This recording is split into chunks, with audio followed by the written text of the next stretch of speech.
everybody, and welcome to TV3's coverage of the 2013 Bicentennial Connersville Soapbox Derby. With Ron Wiley, this is Fran Schomel, and we are located on the south side of Ziegler Road at the south edge of Connersville. Today there will be two classes of races.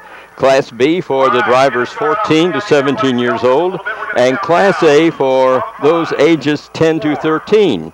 And Sunday afternoon, youngsters 7 to 9 years of age will race in the 2A class.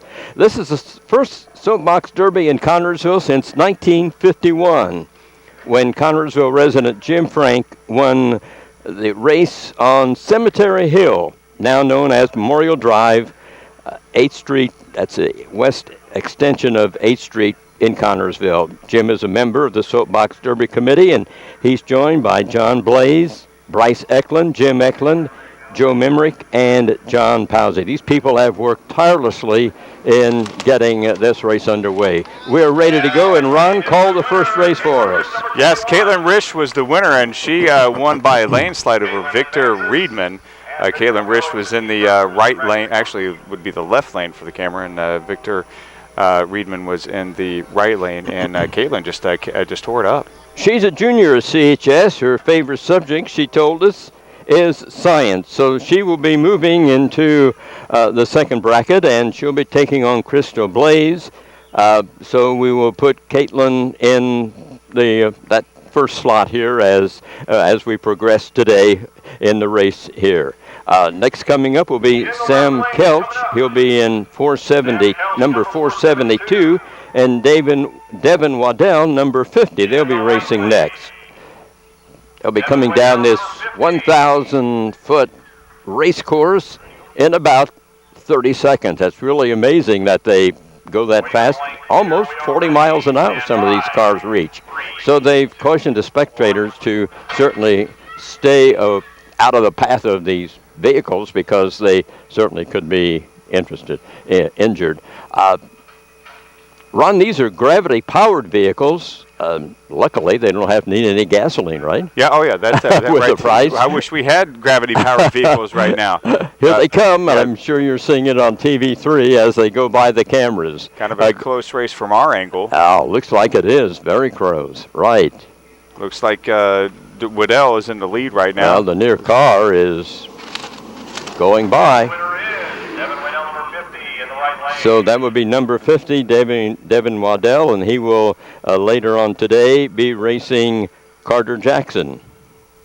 You know, it's amazing up there, Fran. We went up there to look at the starters block before the races, and how they have it all organized was just strictly phenomenal. I mean, we're going to be racing about every 30 seconds, which is... Yes. They got to get the cars weighed. They got to weigh a certain amount with the drivers in the helmet. Right. They can't weigh over 260 pounds, Ron, to be in this 14 to 17-year-old, the weight maximum is. And they're very careful, and they inspect these cars. I'd have to have a car made of foam. Very close. Yeah. Okay, Josh Murray, car 166, Ryan Simbach, car 007. They will be releasing those guys here momentarily, and they'll be racing down the hill. They're racing from west to east, by the way. Mike Sparks, who is chairman of the Bicentennial Committee for Connersville, doing in his committee of, well, just doing a phenomenal job. Yeah, that's the word, Ron, that I was looking for. He's the guy that waves the checkered flag here as they go by the finish line. Here they come. A green car, and... Looks like Simbach's in the lead. Looks like Simbach's going to go ahead and take the win. He's near us. There he goes. So Ryan Simbach later on will be racing Connor Eklund as we progress in the various heats here today. Getting ready now for Elena McCrary in car 911. She'll be racing against Michaela Seidel in car number 13. You know, some of the designs, Fran, I was very impressed with some of the designs of the cars, and you'll see what I mean with Elena McCreary's car. Very nice design, very original. These kids have great imaginations, and again, as long as it stays under the weight, I guess you can put whatever you want on it. I think so. Elena is seventh grader. She'll just be entering middle school here in Connersville. Asked her what her favorite subjects are. She said math and spelling. And Michaela, in number 13, is also going into the seventh grade. And she said spelling is her favorite subject. Yeah. Wish all these drivers the best of luck today, Ron. I mean, it's, well, this is a day making memories, right? Absolutely. You know, again, this is the first time this has happened in, 62 years that Right. we've had a race. And to be a part of this, 200th anniversary of Connersville, 200th birthday, these kids are going to remember this for the rest of their lives. Absolutely, and their parents and grandparents and uncles and aunts are here wishing them the best of luck. Absolutely. They'll be in the starting blocks here momentarily, and we'll be having the fourth heat of this race. Again, Elena McCreary, 911's her car number. Michaela Seidel, car number 13. You know, from where we're at, we're so far down by I can't tell who is actually in the lead right now, but I got to tell you, it's as it gets bigger and bigger and bigger, it looks like this is almost a dead heat. I'm sure our viewers are seeing them as they go by the cameras. Oh, red, white, and blue, patriotic car. Yeah, Michaela Seidel, yeah. Number 13, Michaela Seidel, was the winner, and she will move into the bracket and race A.J. Fullenkamp later today. That was probably the closest race that we've had so far. Yes, it's usually been about a 10 to 12 foot advantage, it seems, for these youngsters.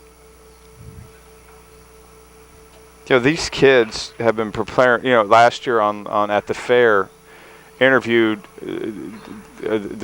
John and a few of the guys who were part of of this race, and the enthusiasm and the excitement that they had for this. And it was a little less than a year out, and that translates over to the kids up there at the tent, at the starting tent. Everybody was excited. Everybody's ready for this. I mean, this is a culmination of a lot of hours, a lot of blood, sweat, and tears. The kids get the design.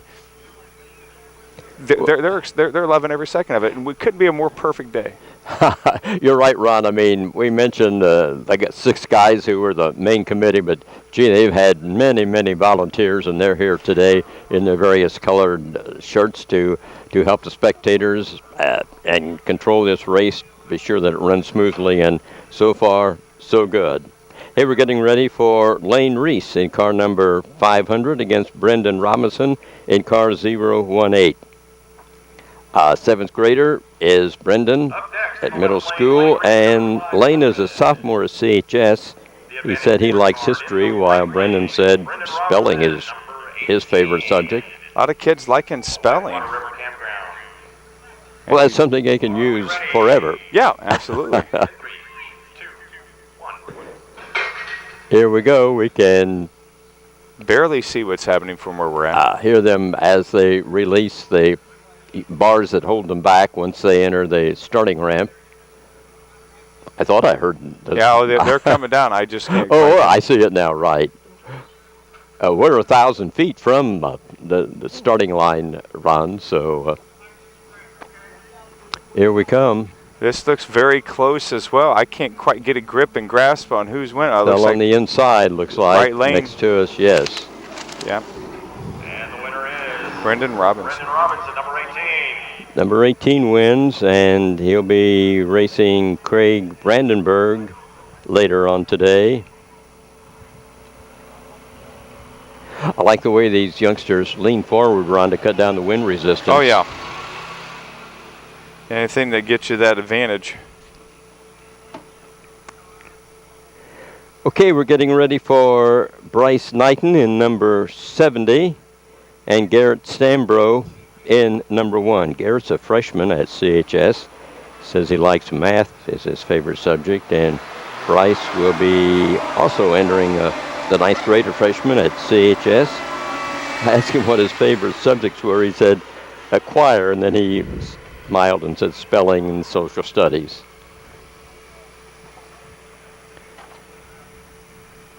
Number 70 against number 1. They enter the starting ramps. Ron, I think it's interesting to know that there are actually electronic lights here at the finish line. And what determines a winner is when the wheels cross. It's not when the front of the car crosses. It's I did not know that. It's when the wheels cross, because one car can have probably a 12-inch nose and one a 6-inch nose. So it is important that the wheels are the ones that determine the winner. I did not know that. That sort of makes sense. Yeah. We really haven't had a close race, I guess, that would make the determination, because there's been several feet between finishers so far. Again, a very perfect day for this. Hopefully this is signs to come. Of course, the Bicentennial doesn't kick off officially until next week, but what a way to kick off this 200th birthday of Connersville. Where kids can come down and speed in front of policemen.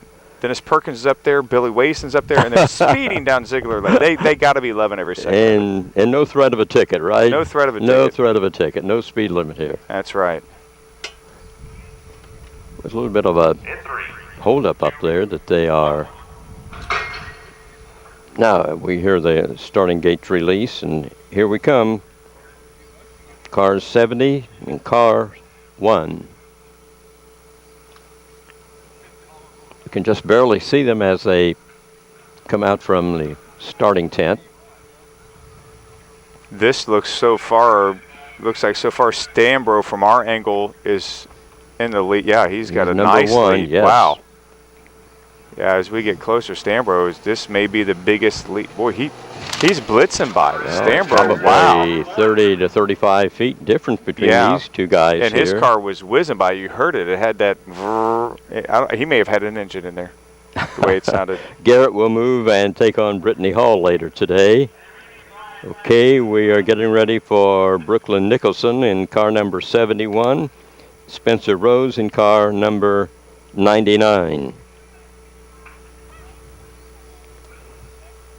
All these vehicles have identical wheels, Ron, precision ball bearings. They all have an official braking system, so there was no chance that these vehicles would have an advantage over the other one. It's aerodynamics. It all comes down to the aerodynamics of it.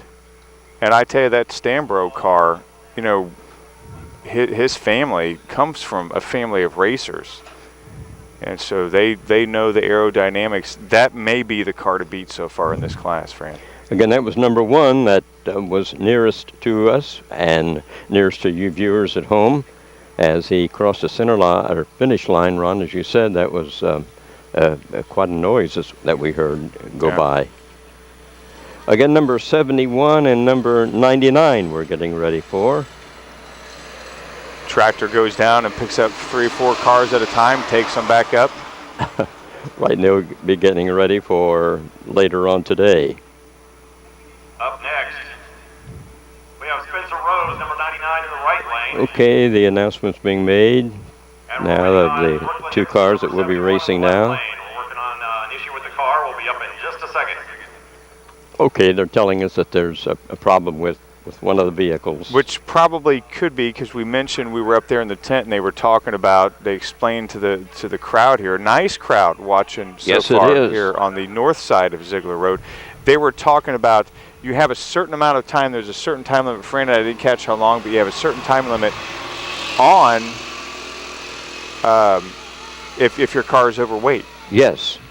Now, I don't know if they have a sauna where the kid goes in there and kind of sweats it. I don't know, but there's certain modifications that they'll have to make to try to wait, and I don't know how many times they have to be able to how much time limit they have and how many times they can weigh before they're disqualified.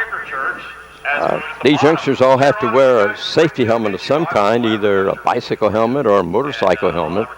That's really the only requirement as far as safety gear is concerned. Yeah. And the good thing is, just because you lost a heat does not mean that you're totally out of it. This is a double elimination. Yes, that's important. So, those who have lost their heat, they'll have a chance to come back. And they can make some modifications on their run. Did you lean in forward too much? What happened? they can wait as long as. And I'm not quite. I don't know if you have to, if you can make modifications on your car in between heats. I would assume that once it starts, they don't reweigh you and you don't make any modifications. I don't know that for a fact. I think that's one of the rules and regulations, Ron, that after the vehicle qualifies, which they did earlier, I had 2 days of qualifications, and once that car qualifies and enters the race, that's it. They can't, I don't think, touch it as far as making any changes in it. That makes sense. So it's just a matter of driver tactic, I would imagine. Well, driver skill, I think. As we saw these youngsters, they lean forward. That helps cut down the wind resistance. I asked some of them when we were talking before the race if they've been practicing, and they said yes. They would find a hill near their house someplace and do a little bit of practicing, which certainly is legal. Oh, yeah. Come take a look, see where we're at in the bracket standings. Well, we're still waiting for number 71 and number 99. They said there was an issue with one of the vehicles. We're not sure which one that they are working on. They mentioned food, which I like. I thought that would get your attention. Yeah, we're right across from one of the tents. I'm kind of, Ron, we might mention something about these blocks that are either side of the lane. This is something really different for us because usually they have tires and straw. Right. But this is something new, and the JCs will be using this in their Grand Prix that'll be in Connersville on June the 29th. So they're loaning them to the people that are conducting today's race, and it's really makes for a good protection barrier. You saw some of the kids during the test run kind of bounce off of it, and it didn't really impede the driver, other than you don't want to bounce off of one. But here come the racers. Again, number 71 and number 99, Brooklyn Nicholson and Spencer Rose are your drivers. A white car and another one. This is the first left lane winner right here. Yeah, that's white car out in front. Wow, nice. Hartzell is the folks that sponsored that one. The winner was the left lane. Unfortunately, she was slightly overweight, so she was disqualified. Oh, wow. Well, that was a great run. That was the first one in the left-hand lane, too. Brooklyn Nicholson was disqualified. She was overweight. How she was about the that? first left lane winner. Yeah. And apparently, we know why. She was over the limit as far as the weight of her car. So she's disqualified. So Spencer Rose automatically gets the victory. Now, I don't know, Fran, if Brooklyn is disqualified from the entire race, or does she get a chance to get modified? I guess it depends on what the problem was. Was it overweight? Is that what they mentioned, Ron? Yeah, and I think Ben mentioned, I think she's done. Coming up is going to be quite interesting. Apparently, because I don't know how, of course, we don't know how much overweight the vehicle was, but, well, that's too bad. Yes. In the left-hand lane. Here's Riley Masters, number 65, and Evan Smith in car 505. Evan will be going into the 8th grade at the middle school. He says, I like social studies. Riley Masters is a sophomore at CHS when school resumes here in the fall, and engineering is the favorite subject for Riley. Wow. Just got a clarification on that, Fran. Brooklyn gets a chance. She does get a chance to make a correction. Well, excellent. I hope she can qualify and be eligible for a victory. Riley Masters, Evan Smith again. Riley in car 65 and Evan in car 505. You would think the student who loves engineering would have an advantage. You would think so, over right? this, and we're going to find out. It looks like the left lane is winning. Okay, Riley is in number 65. This is very close. This is very close. Yeah, it looks like the left lane. Number 65, the winner. Riley Masters in the left-hand lane, number 65.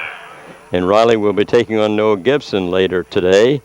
Is Riley the first official left lane winner? Is Riley the engineering? Yes. Yes. See, yes. There you go. Maybe Riley is now the new new him and Stambro. You called it right. Yeah. I mentioned the other vehicle that Evan Smith was in was sponsored by the Gilman folks here in town, and that was a wood vehicle. That was oak wood. I'm pretty sure the viewers were interested in just what kind of a vehicle that was, and it was a beautiful car. 8 races so far in about 25 minutes. That's very good considering the fact that Brooklyn, they had to take a little extra time. We're running close to 2.5 minutes because hers took about 3, 4, 5 minutes in between. So they're doing very good getting these cars in here. Yes, they are. Yes, they are. And in the right-hand lane in her second Okay, this is Caitlin Risch, who won the first heat. Car number 21. She'll be taking on Crystal Blaze, number 17. This is Crystal's first appearance, but we are starting now the series where the winners that we heats just completed, as Ron was pointing out, they are moving ahead now to the second section. Which I would imagine Crystal and Carter and Connor and AJ, Craig, Brittany, Bryce, and Noah, and all those racers would imagine that Crystal Blaze, who's racing Caitlin, that maybe she qualified at a higher speed, a higher time, I would imagine. I don't know how they do that.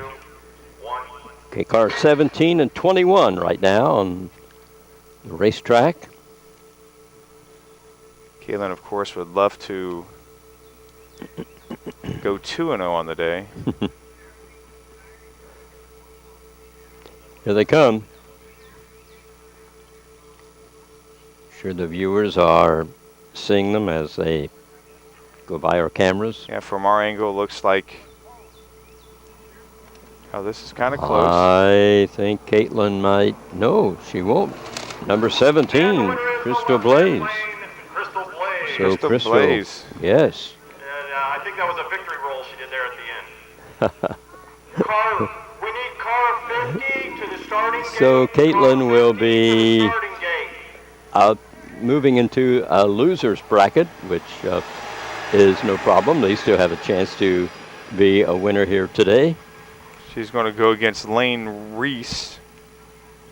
For those of you who are following along on the brackets, the loser of race high advances to the loser brackets in slot AD.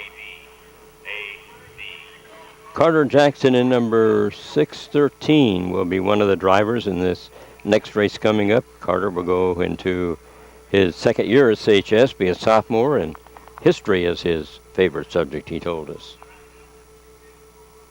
He'll be racing against Devin Waddell, who won earlier. Devin will be in car 50. We can smell all this food. Walking tacos. They also have chips.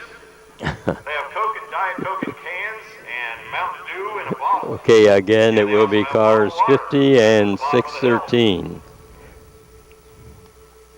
And they had to call for car 50 to report, so not sure where car 50, where Waddell's at. Waddell won over Couch Right. in a very, very decisive manner. Devin Waddell and car number 50. Stand by. 3, 2, 1. There's a countdown that you can hear. It's John Powsey who is operating the starting gate. John very instrumental in bringing the Soapbox Derby back to Connersville. Yes, these fellows started meeting in March of 2012, Yeah. Ron, as they began preparations for this event today. Built a car that we interviewed. Well, we didn't interview the car, but they brought on at the fair last year. Mm-hmm. Very close race. This may be the closest race, Fran. Wow. Very close. 613, Carter Jackson. 613 the winner, Carter Jackson, and he'll advance and take on Crystal Blaze later today. Carter Jackson. It's a good race. Or Devin Waddell falls, and he goes again. He's going to go against Bryce Knighton. Here's Connor Eklund, car number 11. He'll be racing for the first time, and he'll be taking on Ron, did you keep Josh Murray and Simback? Yes, Simback. Okay, thanks. I neglected to write that down. Ryan will be in car 007, and Connor Eklund will be in number 11. I'd imagine Eklund is part of the Crazy Acres, yes? As You're John just right. confirmed. You're right. Absolutely. Stand by. 3, 2, 1. Here come cars 11 and 007. You know, with the speeds that we're seeing now from Blaze, Jackson, and Eklund, I would have just, since they had the bye that they qualified with higher speeds. They're about halfway down the And this looks very 1,000 close foot from where course. we're at. Yes, it does, our angle. A yellow car and a green car. Looks like I can't quite It is tell, close. Fran. Right. Wow. Mm. Oh, was it 11?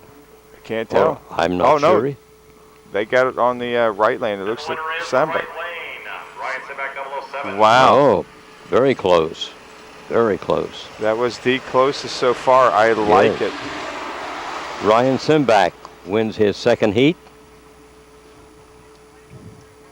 Now we're getting ready for A.J. Fullenkamp in car 178.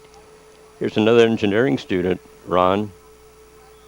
He'll be a sophomore at CHS, so you're putting your money on A.J., are you? I think I'm going to put my money on A.J. since he's an engineering student. We saw what happened with Riley Masters, how Riley dominated. Right. He'll be taking on Michaela Seidel in their car number 13. She won in her first event. Right-hand lane, Michaela Seidel in car number 13. So cars 178 and 13 go against each other. Stand by. 3, 2, There's the countdown.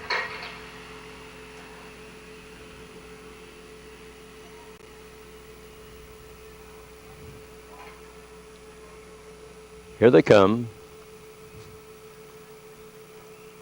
A.J. Fullenkamp, 178, and Michaela Seidel in number 13. She's not superstitious, Ron. No, she's not. Matter of fact, it's reverse psychology. Very close race again, Fran. Yes, it is. Looks like we're going to have another photo finish. Well, no, it looks like, at the very last minute. Yeah, car 178 pulled ahead, A.J. Fullenkamp. So A.J. will be advancing to the next round and be taking on car 007. That's Ryan Simback. Okay, we're getting ready for Craig Brandenburg making his first appearance in car number 01. And Brendan Robinson will be in car 018, as Brendan won earlier today.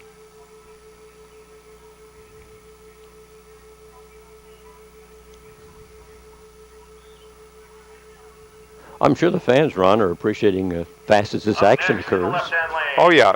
I very much appreciate, anytime you go to an event like this and have a lot of lag in between, it kind of gets boring for the spectators. People lose interest. The racers lose interest. Now it's like I said, really within 2.5 minutes, they're having the racers go. Car 01 against car 018. Here we go.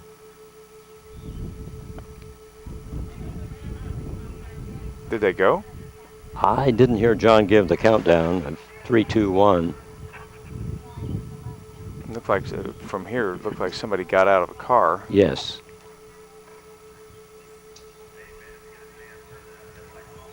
So hopefully there's not another issue with the weight.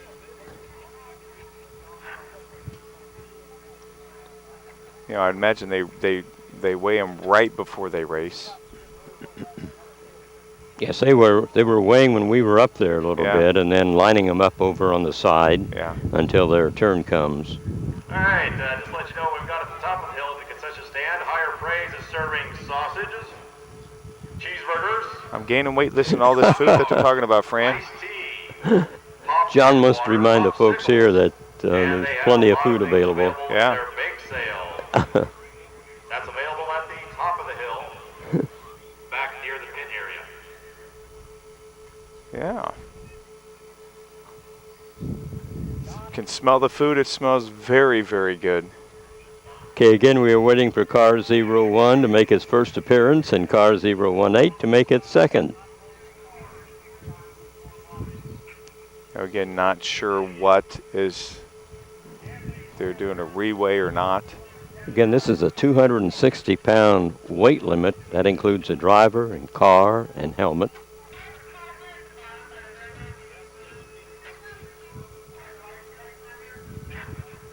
Well, we're still waiting for this to our next heat, by the way, will be Brittany Hall, number 16. Brittany will be making her first appearance, and she'll be taking on Garrett Stambro. Who blitzed his earlier. Now we're about ready to go. You know, this is, again, can't stress this, and here we go. Here they come.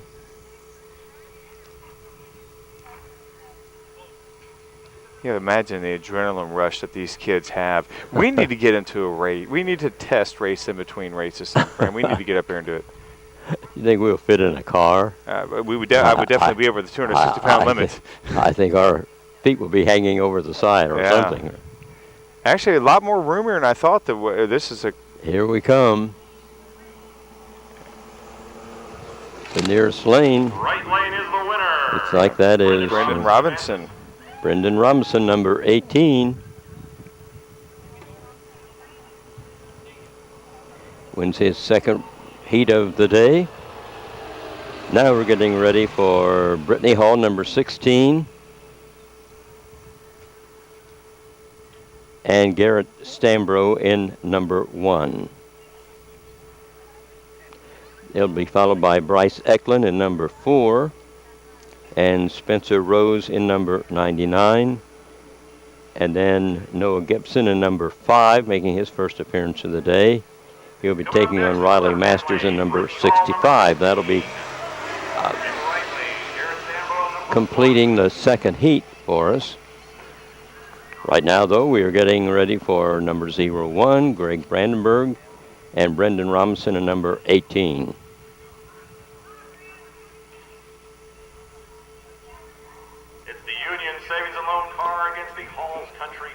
No, I want to make a correction here. We just had that one. This is Bryce Eklund, number 4. No, this should be Brittany. Oh, okay. Yeah, Brittany Garrett. I've lost track here. Thanks. I'm having a hard time reading my handwriting too. Well, we're not used to being outdoors doing something. No, we're round we ball at Spartan Bowl. Yeah, round ball at Spartan Bowl. We're at the baseball fields where we're inside with the air. This is the elements here, and it looks like this is one of the closest races so far. Okay, number 1 and number 16 are your cars. Yeah, Left lane is the winner. 16. Yeah, Brittany Hall. How about that? Hall advances. So she'll be taking on number 18, Brendan Robinson, later on. Okay, now we're on track, I guess. Bryce Eklund in number 4, and Spencer Rose in number 99. They will be one half of the next heat event. And then advancing to meet them later will be Noah Gibson in number 5 and Riley Masters in number 65. Okay, right now Riley and AJ, Coming up next the in the left-hand lane is engineering Bryce majors. Eklund in the Connersville Bicentennial Goalies Body Shop car.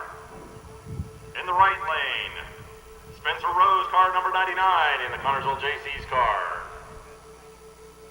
Are we ready? Yes. We are. We don't know about them. Yeah. Here we come again, Bryce Eklund and Spencer Rose. Cars 4 and 99.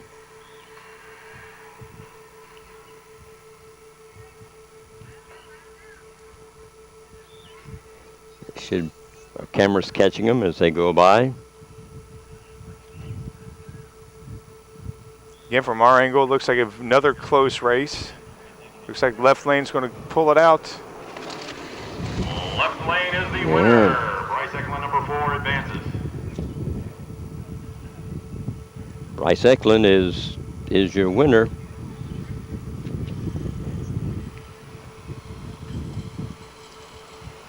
He was in the vehicle that was on display a lot, Ron.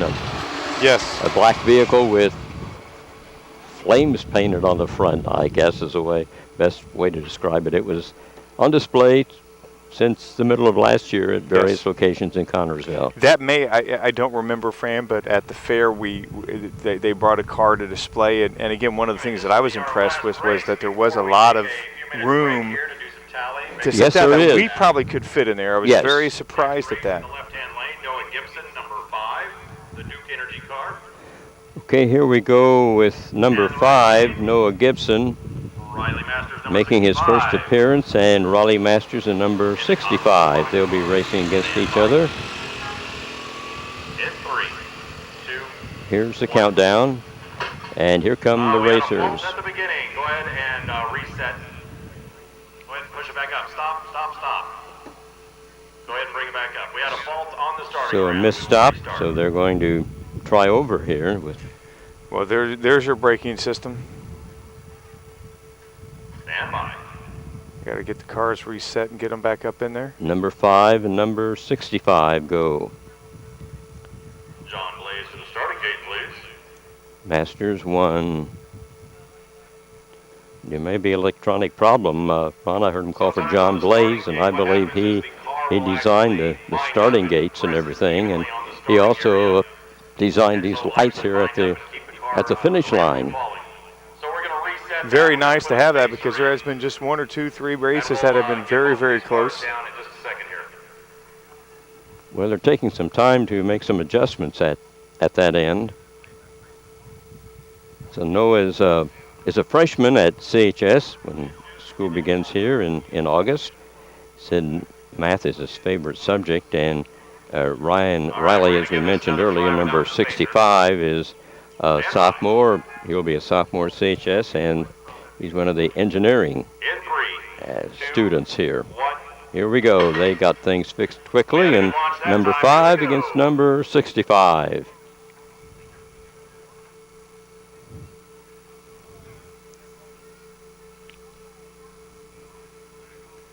They're on their way, and they're just coming into view for us. Looks like a very close race so far. Momentarily, they'll be here at the finish line in 30 seconds is the average time. Yeah, it looks like the left lane. The Duke Energy car, number 5. Noah Gibson. So Noah wins his first race in his first try. And so we have that completes all the youngsters getting to race at least once. So we're going to take a little bit of time here. We might make a review on the next series of heats. That will put Crystal Blaze against Carter Jackson. Also, we will have Ryan Simback against A.J. Fullenkamp. Then it will be car 18 racing against Brittany Hall, number 16. And it will be Bryce Eklund in number 4. And he'll be taking on Noah Gibson in number 5. That will be the next category that we race. And then these youngsters will advance on, and we'll keep going until we have a winner here in Class B. Against Ron, this is the first class event. There are 3. We'll be running 2 today. The 14 to 17-year-olds we're doing down, the 10 to 13s will be later on today, and then tomorrow afternoon will be the 7 to 9-year-olds. That's going to be fun. And they'll be shortening the racetrack to 500 feet instead of 1,000 for the little kids. So that'll be tomorrow afternoon.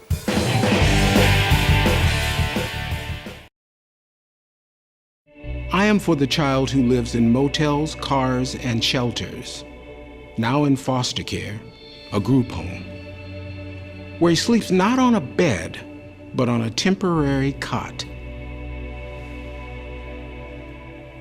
He is the child I am for. I am a CASA volunteer. I am you.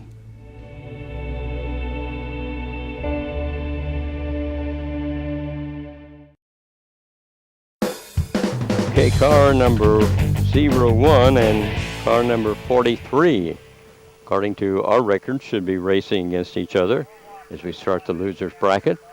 Brandenburg lost against Brandon Robinson. Victor Reedman lost against Caitlin Risch. Yes. Yes. Ready at the bottom. In the left lane, Craig Brandenburg, 01. The right lane, Victor Reedman, car number 43. In 3. Well, let's see how the cardboard box does today, this second time around.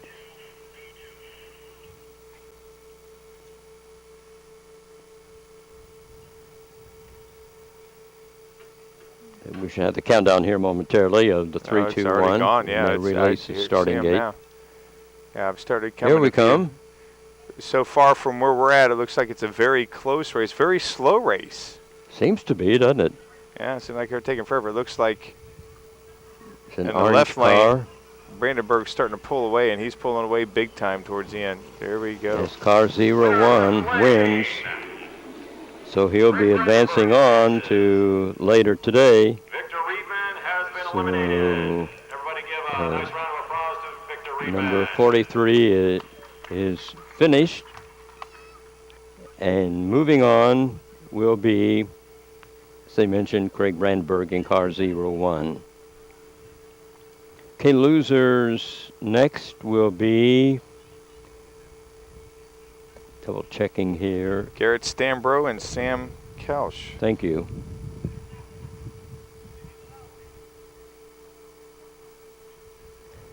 Okay, it will be car number 172. Will be one of them. Yeah, car And number Garrett's one car number 1. Yeah, he's 1, and Sam's. I have 472. Oh, okay, you're probably right. Yeah, yeah. I think it's you're 4, right. yeah. Yes, yes.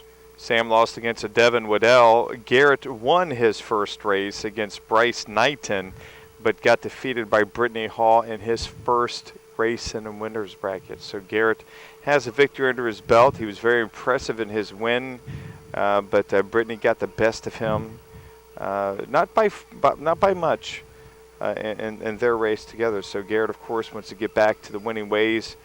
Sam wants to taste the victory for the first time. We'll see what happens here momentarily as they're lining the cars up. And here we go. Stambro against Kelch. Stand by. 3, 2, 1.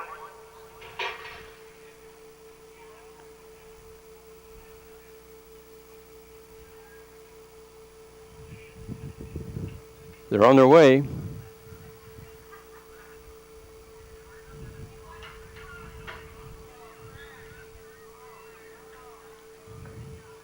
Number 1 and 472. It looks like the left lane has the lead so far. Can't quite tell from this angle as they're getting closer. Yes, the left lane pulling away. Garrett Stambro. Left lane is the winner. Stambro advances. Number 1 is the winner here. So that'll be 01 against number 1 later on today. That would be an interesting race. Let's give him a round of applause for showing up today. Yes, Sam Couch gets a round of applause. Yeah, the fans are appreciative of what he's done. Okay, cars number 99 and 166, I believe, should be back. Should be ready next. Really excellent design work that went into these cars. Yeah, John's mentioned about the excellent design work. He's very correct to mention that, Fran. We've seen some very interesting, very creative designs. Yes, we have. For cars. Again, you got to take into the fact of the weight limitations, and how creative can you be? And these kids have really come up with a good design. A lot of them are very, very, very impressive. 3, 2, 1. Here we go, cars 99 and 166 False racing start. against each other. Whoop, false start, okay. This would be Josh Murray in 166 and Spencer Rose in number 99. We'll see you later. Well, there's a kid that's going. It's a false start, and he's not stopping. Well, he made it to work on the starting ramps here anyway, so doesn't bother there. He can bring that car back when he gets there. Yeah, he didn't stop. I He's hope here. hope his brakes didn't fail. He's focused. And that was Yeah, we're going to go ahead and set this one back. and yeah, we'll that was bring the next Josh Murray. cycle these They're in. gonna have to get him back in there. I'll give him a. Well, he had a practice run there. Yeah, he had a practice run. Hey. See how he goes. He's probably looking around, going, "Boy, I blew that guy out." And where is my competition? I don't. Yeah. Competition hit the brakes. Spencer Rose said, "I'm not going. I heard stop." So they're going to get him back up there really quickly. Yeah, we'll have a slight delay here. Keep trying to check here who will be voting or running against each other next. It looks like it will be number 65. Yeah, they're fixing the ramp so that way that's twice we've had a false start. Yes, they're having a little bit of a problem, which can be expected on. Oh yeah, I mean it's the first time, and I was going to say first day. Gee, I still think that this is running very, very smoothly. oh, I agree. Spencer Rose, his first time out, he actually. Well, no, this should be Brooklyn. Sorry, this should be Brooklyn. I had Spencer. He actually lost against Brooklyn, but Brooklyn was disqualified, so this is going to be Brooklyn. Oh, okay. This is. I had that down. Did you have that down too? I had yes, Yeah. yes. That was right. Yeah. So, and then Josh Murray, who went by himself. So yeah, Brooklyn actually was the first left lane winner against Spencer Rose. Found out that she was disqualified, went over the limit. It was a weight limit, I believe, wasn't it? Yeah. Brooklyn was a weight limit, so she was disqualified. Josh Murray. Let's see who he went up We're against. going to go ahead and jump to the next race. We'll reset race A. Yeah, Josh Murray lost against Simbach. Yeah, so they're going to Okay. jump to the next one. They're going to go with Right. Riley Masters, who won his first race against Evan Smith and then lost to Noah Gibson. Just a reminder to our racers, And he's going to go against we have Elena a fault on this McQuarrie, again. We're going to go ahead and stop and and she reset got the beat by again. Michaela Siddell. Cars 65 and 911, I believe. Yes, they're going to jump to that one first. Okay, here we go. In 3, 2, 1. There's the countdown. Good launch. Starting gate. Yeah, it was Down. a good Here we launch. come. Yeah, it's nice that they have these cars ready to go where they could just jump to the next race and not have to worry about getting Murray's car up there. They're jumping to the next race, and this one looks very, very close from where we're at. They'll be here in front of us momentarily at the finish line. Looks like another left. Wow, I can't tell who's pulling away. Yeah, it looks like Very- the left lane has just pulled it out. That's number 65.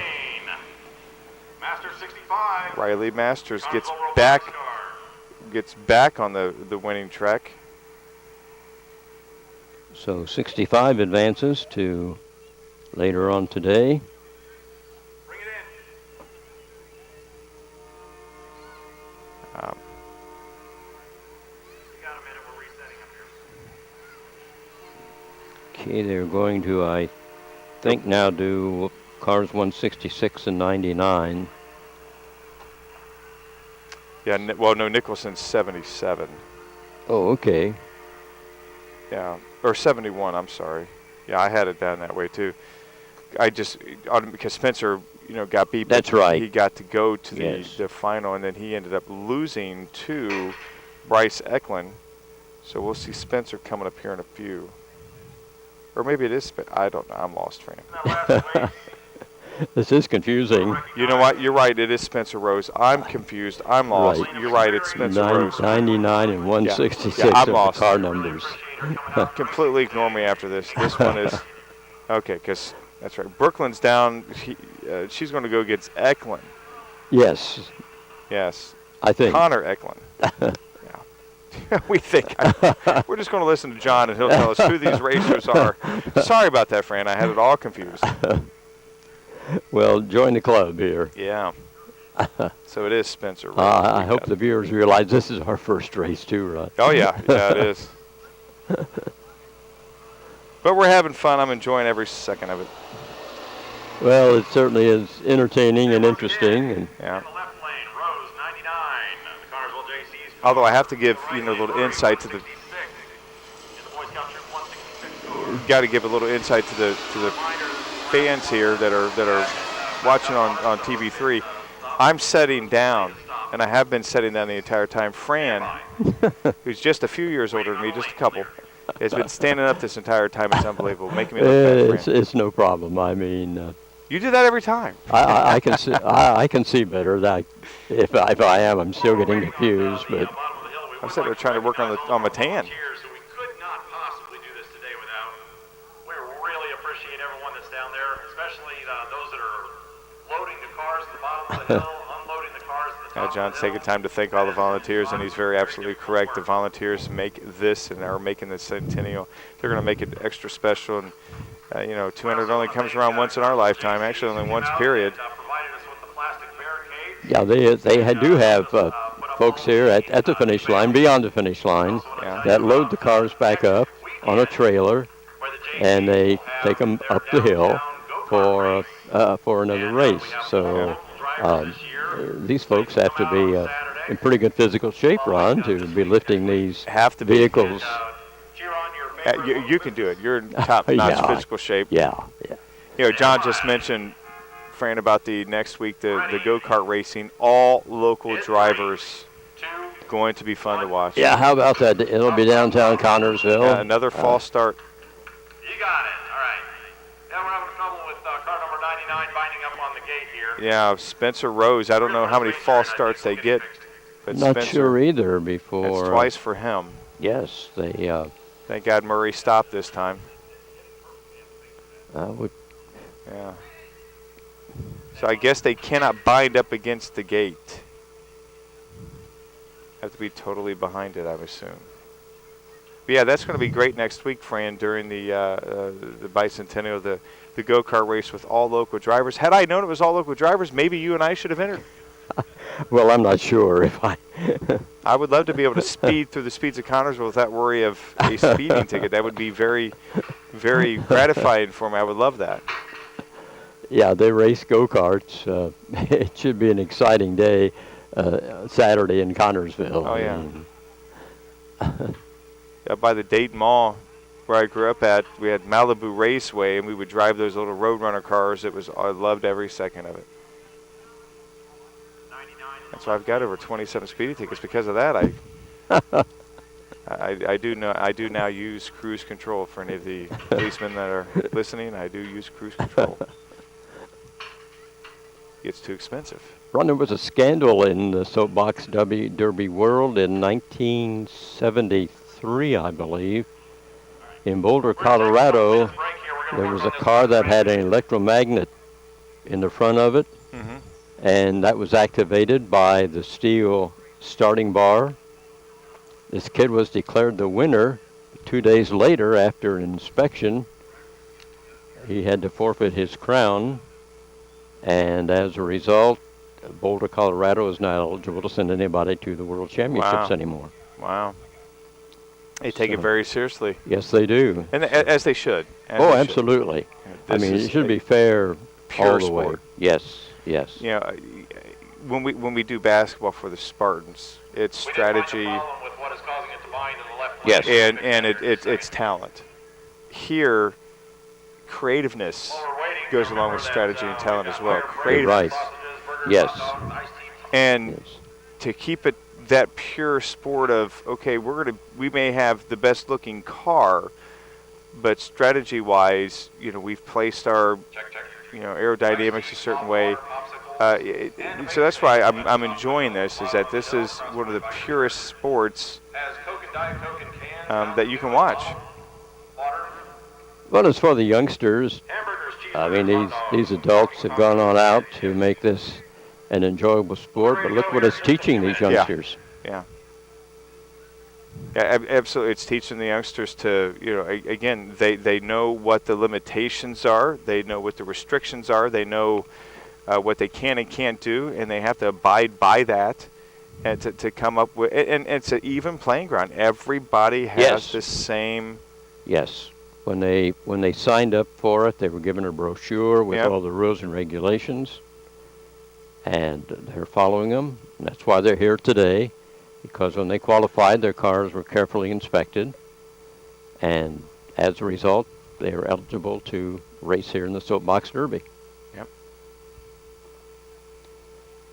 We were having another problem with starting apparatus. Ron, is that what's going on? Yeah, that was and it wasn't sure if it was Spencer Rose's car, or if it was just because it was twice on his. So we'll definitely hopefully get this fixed so that they can race. Again, I'm not sure if there's you can in track and field you can only false start once. The second time you're out. No matter who you are. You false start twice, you're gone, so I don't know. I'm not sure either. I read some of the rules and regulations. I don't recall any reference to false starts.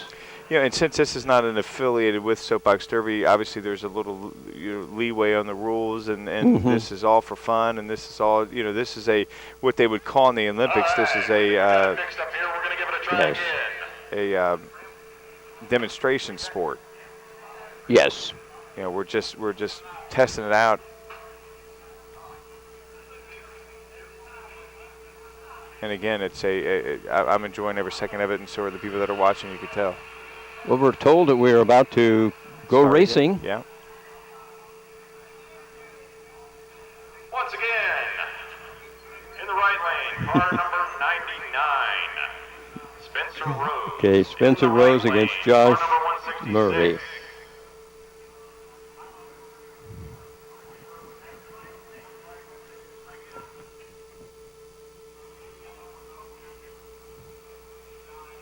Well, they said we were ready. In the right lane, car number 166, Josh Murray. Stand by. And the horn honk, they're ready to go. First time we've heard that today. Stop. Another one. Oh, gee. Car number 99 does not want to go down the hill. All right, we're going to figure that out. Again, you mentioned earlier, Fran, about the nose of the car, some of it being different. Maybe that's what's happening. Maybe it's got too big of a nose. Who knows? I don't remember Spencer having the problem against Brooklyn. It was a clean start. Yes. I'm sorry. 99. Don't remember having a problem with Brooklyn's, other than Brooklyn's car being overweight. So this is obviously something new. The problem. And it didn't happen the race that they had afterwards. After Murray's car went down, they jumped to the next race. It was fine. So they thought they had the problem fixed, and now all of a sudden Rose's car's up there again, and it's having that same problem. So we have to figure this out. Yes, I don't know what the problem could be here. As John pointed out, the car just doesn't want to go down the hill for some reason, but they're working on it, and they'll get it fixed here shortly, I'm sure. But we're in the losers bracket of the Derby, a double elimination contest. We have some winners that will be moving on into another bracket after we do some of this losers bracket. We will probably have, let's count here, 1, 2, 3, 4, 5, 6, 7, 8, 9 races probably before we go back to the winners bracket. But we'll see. They're running the show at the other end. We're not having a lot of input, Ron. No, which is the way it should be, I guess. Yeah, a little over 1,000 feet away, and again, this is for the first year you can expect these difficulties, yes, if you want to call them that. I've never been to a soapbox derby before, so I'm not really sure what to expect. I'm sure that this is a common occurrence, that things like this happen. Cars get overweight, cars stick to the starting block. I mean, I'm sure that this stuff is not anything unusual to those who have been to soapbox derbies in the past. And, this is the first time, first day jitters. And again, we did that first heat with a couple minor difficulties. This is the first major one. I couldn't be more pleased with how things are going, how they're keeping everyone informed of what's going on. And again, that's what's important. A lot of times you've been to events before where things happen, you don't know what's going on. That's right. I mean, you can expect things like that to occur. I mean, they could jump to the next race and get that one going, but they really, I think once they solve this problem, they probably wouldn't have any other problems. Again, cross our fingers. Right. We've got a delay. Why don't we try to grab Mike Sparks here, who is chairman of the Bicentennial Committee. He's the official guy that waves the checkered flag. Can you get him, Ron? Yeah, let's go check and get Mike to come over for a few minutes and get his feelings on the race, since he's the official checkered flag waver here today. Yeah, he'll be over here in 1 second. Here comes Mike.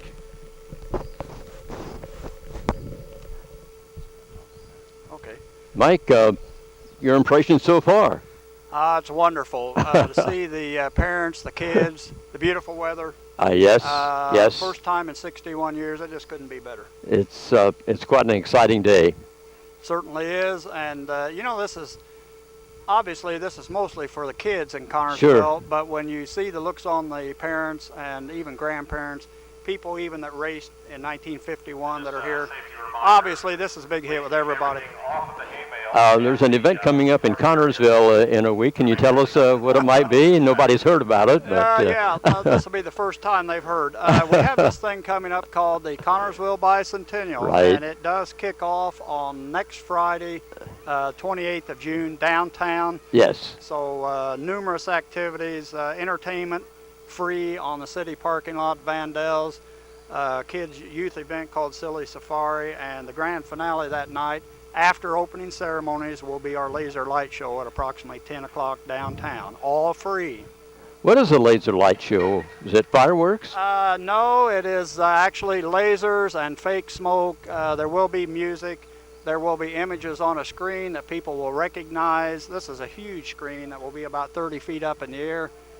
And some of those images will be some of our iconic buildings and things from the area.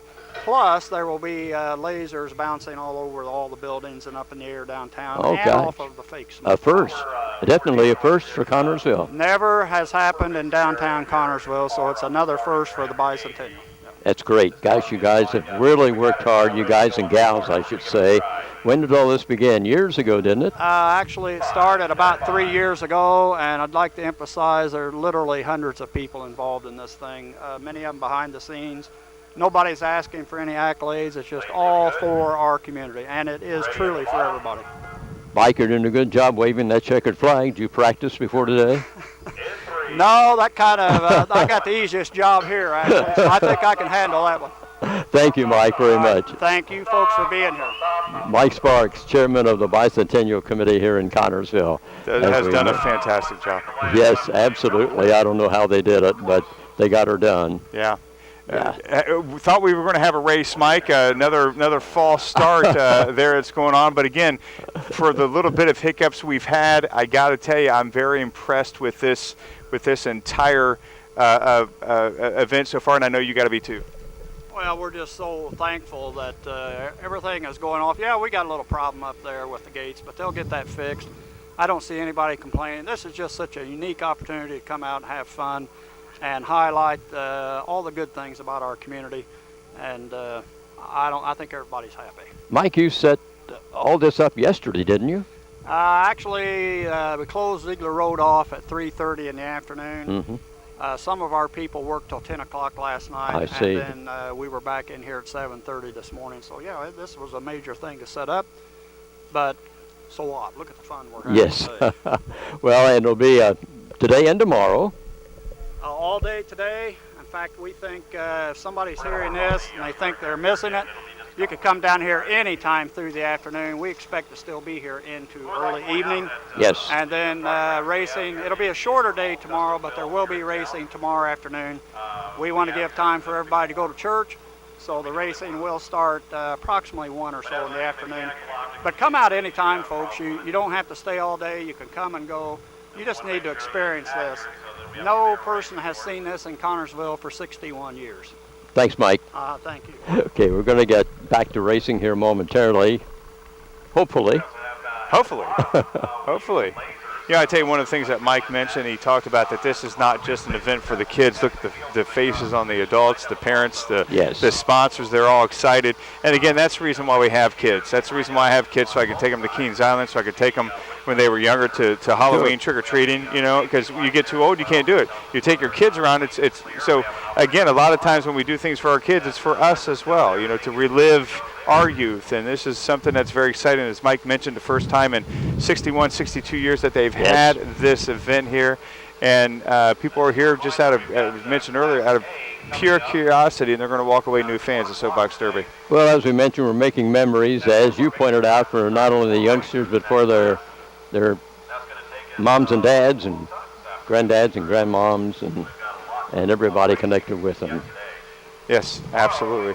And again, I don't know about you, but I've never been around for a bicentennial other than the 200th back in '76, and I was too young for that. So to be part of something that's celebrating the history of Connersville, the 200 years of this great community, it's definitely something to these kids are going to remember for a very long time. Yeah, I missed when Indiana Connersville went into the state in 1830. I missed that one. Yeah, you missed it. And I missed 1913. So yeah. But we're here for 2013. Yeah, that's great. Absolutely. And this, you mentioned earlier, Fran, this could not be a more beautiful setting right here. Right. Yeah, wooded areas on both sides of the road. Yeah. And when the leaves change in the fall, this is a trip to take. It's right at the edge of Connersville, south side. Yeah, I remember, as a kid, they would talk about this, and they just had that little bit of clearing at the bottom of the hill where you can see where it could possibly be and how it's going to be, and it looked really beautiful. And then all of a sudden, out of the blue, it happened. It finally came to fruition, and again, I think that a lot of people use this road now, and it's a beautiful road. A lot of people jog on it because of the steepness of it to get that extra workout. Higher Praise built their church out there because of this road. You can see the back of the high school. A lot of congestion, less on 3rd Street Hill. Kids coming down this way. Well, it seems that they are still trying to rectify the problem up there, Ron. You and I may have to go up there and have to fix it. And fix it. Go up there and fix it for them. Yes, we may have to. It could be a major problem because it's been quite a while since it's been a good while. Of course, I can't even screw in a light bulb, so I don't know how much help I'm going to be when it comes to that.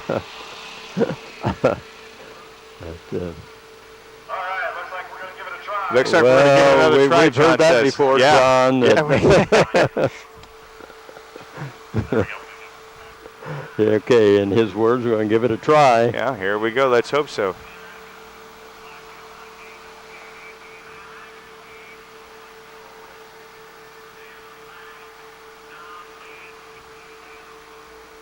And a lot of folks up around the starting gate, aren't there, that we can see? Oh, yeah. There's a huge crowd up there. Yep. Which surprises me a little bit. I would think there would be a big crowd at the finish line. There is a nice group of folks here, but I'm a little surprised that there aren't more at the I figured there'd be a lot more down here, too, because down here is where we have the stands where people can sit at, right here at the... Yes, some bleachers and everything. Yeah. And there are a couple of tents to keep the folks out of the sun. Here we go, please. Here we go. Please, no false start. Oh, nope. Did it happen again? Wow. This is I tell you, we've done some very... we've done some very, very intense basketball games at the Bowl, Fran, over the years. We've been some, nail biters where the Spartans have won, Spartans have lost the last minute. We did one against the girls where they pulled one out their senior night this year. Yes, overtime. And I didn't think we would have this much of a nail biter on a start to something as we do right now. Is it going to make it? Yeah, there's a problem with car 99, and Spencer didn't have that problem. It's his first race, so they're going to probably. I wonder what the deal is. I thought maybe they would push that down later and go to another one or something, but they're running the race from that end, so Just an announcement. If we'll you're just not be a waiting. driver or a parent for the driver, we need you to leave the starting area. We've got too many people in the starting. That's probably the problem. Too many people at the starting That could area. be. We just commented on that. Yeah, that's bring them down here and keep us company. Yeah, that's right. Bring us a hamburger while you're at it. Hamburger and some water. Yeah, I can use a hamburger about right now, Fran. I don't know about you. It's only 10:30 in the morning. Eat a cheeseburger anytime.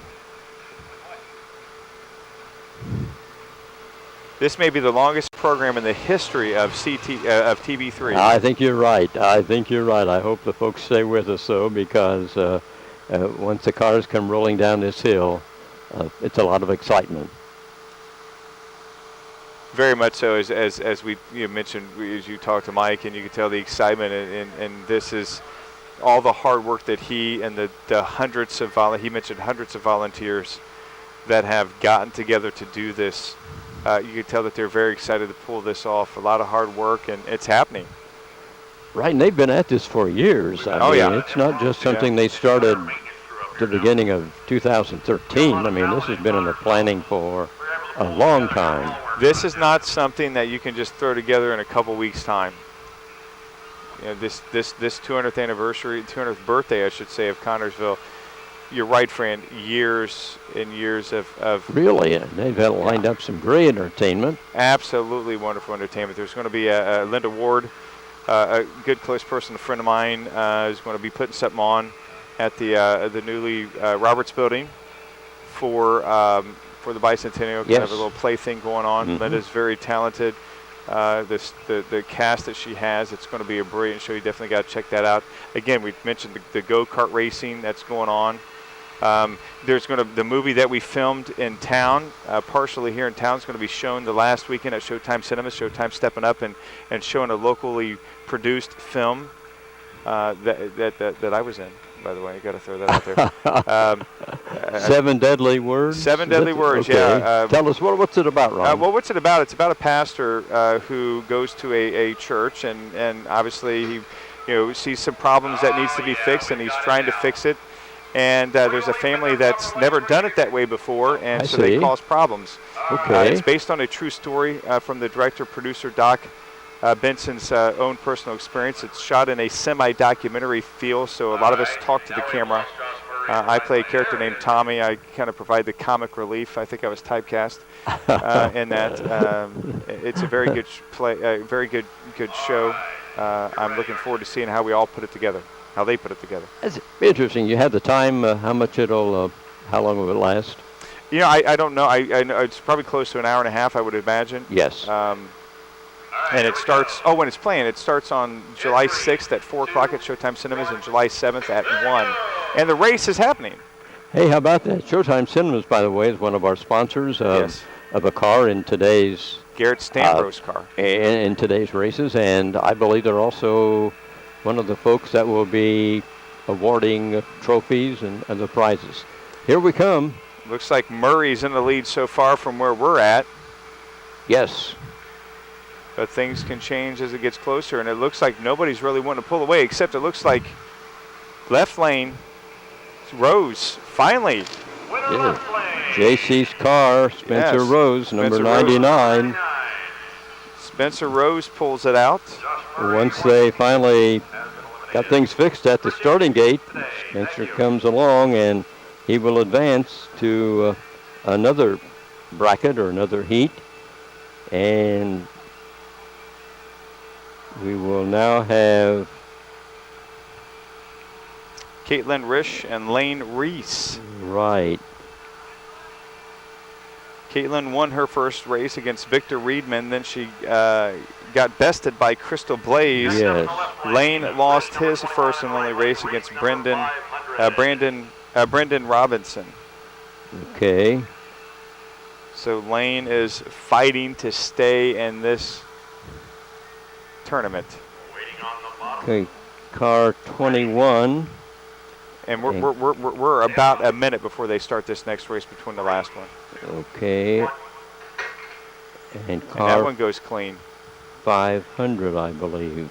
You're going to see that these cars are going to start coming off these blocks fast since they had all that time to fix. Okay, here we go. Part way down. Cannot tell so far. Now from our angle, it's hard to tell. It looks like the left lane is in the lead again. Looks like Caitlin's going to pull it out. Yes. The sheriff's car, sponsored the sheriff car, number 21. Lane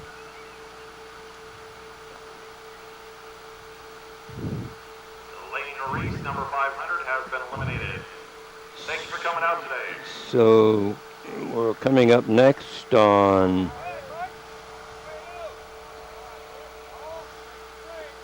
Devin Waddell, number 11, I believe. Number 50 in the right lane, 19, number 70. Waddell won his first race against Sam Couch. He lost against Carter Jackson, and Bryce Knighton lost against Garrett Stambro. So Bryce is looking to stay into the tournament. Okay, he's in car 70.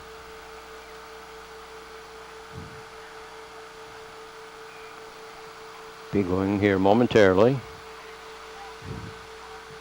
Those who were put into the losers bracket so far, Fran, have not advanced out of the losers bracket. That's right, yes. Those who have won and they were put into the losers bracket after they won, they've won their second race. Side of the track, the south side is for car return and driver return only.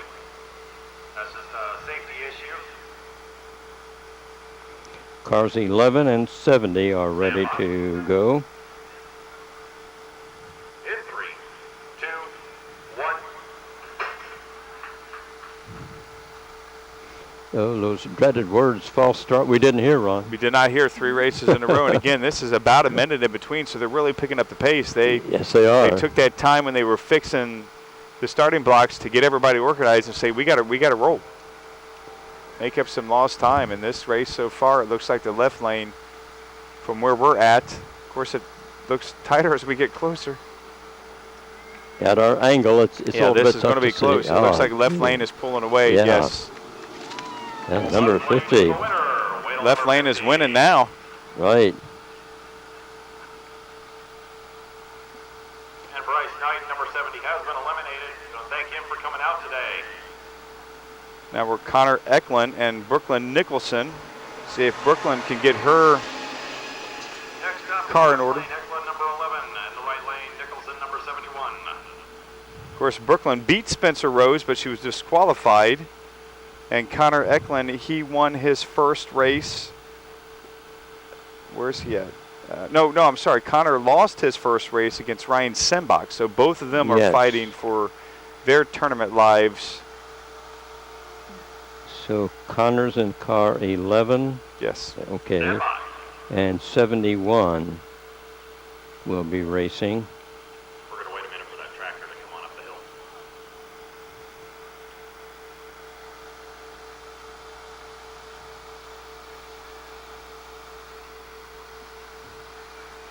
They're waiting for some of the cars to be returned. They take 3 and 4 cars at a time, it seems, back to the Here we go. starting In that gate. 3, 2, 1. Now we're ready to go.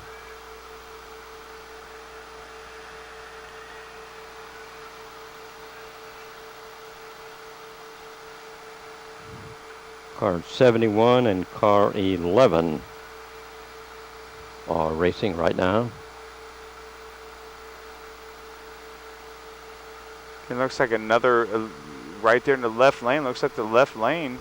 Well, no, it looks like the right lane I think pulling yes, away. Yeah, the here we one go. closest to us, I believe, Yes. is the one. Very close. Number And 71. the right lane is the winner, Brooklyn Nicholson. Brooklyn number Nicholson. 71. However, unfortunately, she was disqualified due to a weight issue. So So Brooklyn, even though she won, she actually is eliminated. so she But, did not make. She did have a great run that time. She did very well today. We wish that she could continue, but Yeah, Brooklyn disqualified Fran.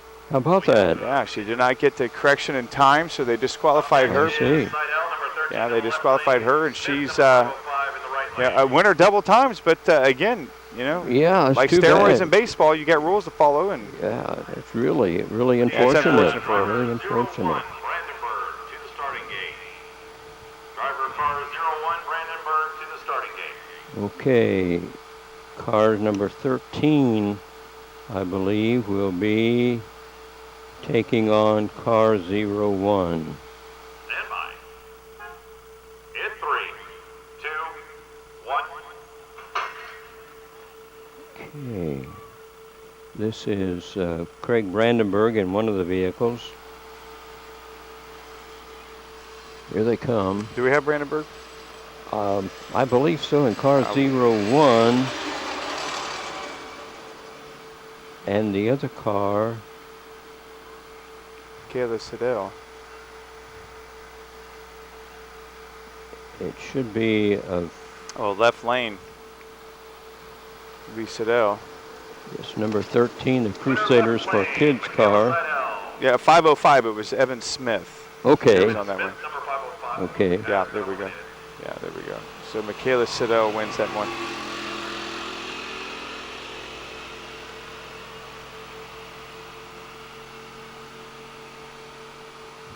So Eklund goes against Siddell.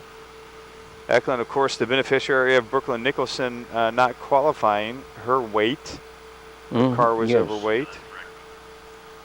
So I'm assuming now they'll go to the winner's side of things, and Crystal Blaze and Carter Jackson.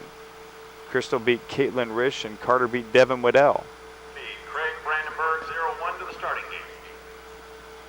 gate. Okay. Or they may Brandenburg. go to the No, losers. I'm it's- not sure what they're going to do. That's car number 01. I jumped him up one. He's going to race next. And his opponent will be, Oh, you're talking about Brandenburg's opponent? I believe so. This is the Garrett Stambro. right, number 1. Yeah. That's when we were talking about earlier. 01. 01 against 1, I believe. Isn't that right? Yep. And we'll be 0-0-1. That would be our team. I like this, Fran. We need to we do this next year. Me and you need to get a car together. We'll race it. And I would assume that the racer that you know, like in race cars, in NASCAR, you know, you have teams. Somebody can drive. I would imagine that once you start with the same driver, you have to keep the same driver. In this class, but now we'll see many of these cars, Ron, in the next class. Oh, really? Oh, Okay. absolutely. Okay. I didn't know if Yes. they had to build different cars. Yes, for they'll different have types. another driver once this class is Yeah. completed. Yes. Okay. So we'll see. In fact, these cars can be in all 3 classes. Did not know that. Mm-hmm. Did not know that.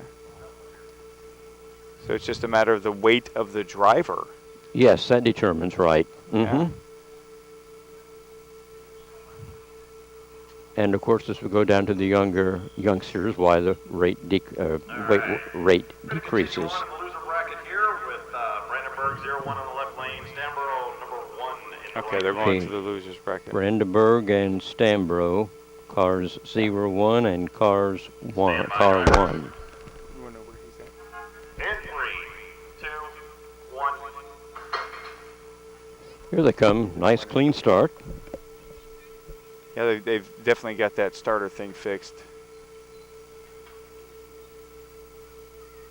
You can see the bright car of Brandenburg, and And the bright orange, it stands out here. yeah, and the purple of.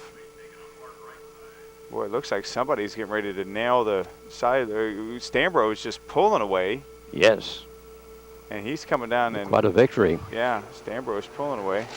Yeah, the purple car. Union Savings and Loan. Number 1 in the right lane. Yeah, that's right. He is Union. His mom Has been eliminated. Thank you for coming works out at today. Union Savings and Loan. His dad is the manager at Showtime. Yes, So Craig Brendenhall, he is eliminated. Brandenburg, I'm sorry. Yeah, right. Okay, cars 65 and 99, according to my list, could be next, but You got it. I've been known to And be. here's the problem with, hopefully we got it fixed, because Rose was the car that was having all those issues. So we'll find out if it's the starting block or if it's Rose. If it's Rose, big problem. Followed by Eklund, 11, and Seidel, number 13. Okay, this is 65 and 99. Trying to make their way back up the hill as we get closer to the elimination. Spencer Rose in one of the vehicles. He'll be in 99. Riley Masters will be in 65. So we're waiting right now.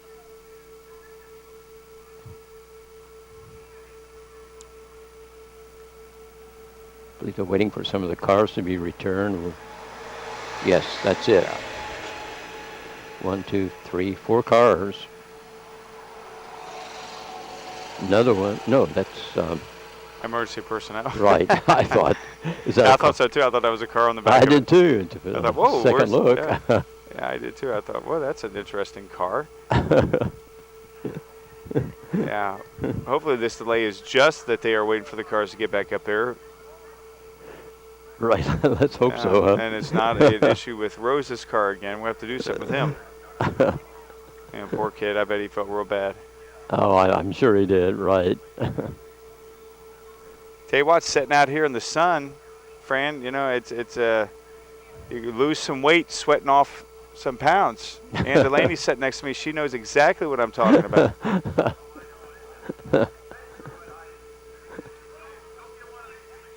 And it's your first time seeing a soapbox derby? Sure is. So first for her. So Yeah, first for her. Yes. Yeah. What do you like about it? I mean, this is the first time I've seen it too, and I'm really enjoying it. I'm really enjoying that, and I'm thinking about all the craftsmanship and the construction and the ingenuity of trying to figure out the weights and to figure out, you know, how to get your car to go faster and just the dynamics of that sort of thing and all the, you know, the people involved in each little group that had to do that. So, and I like all the little advertisements on the side of the cars. As an art teacher, you got to love the creativeness of it. Oh yeah, that's what I'm looking at. They're thinking, how did they plan all that together? And of course, you know, the families and things working together to come up with that. That's what's amazing. And I really loved meeting the guys from the first soapbox, or the last soapbox derby that was here. Of course, that was the year I was born, but still, I loved meeting that and seeing that car.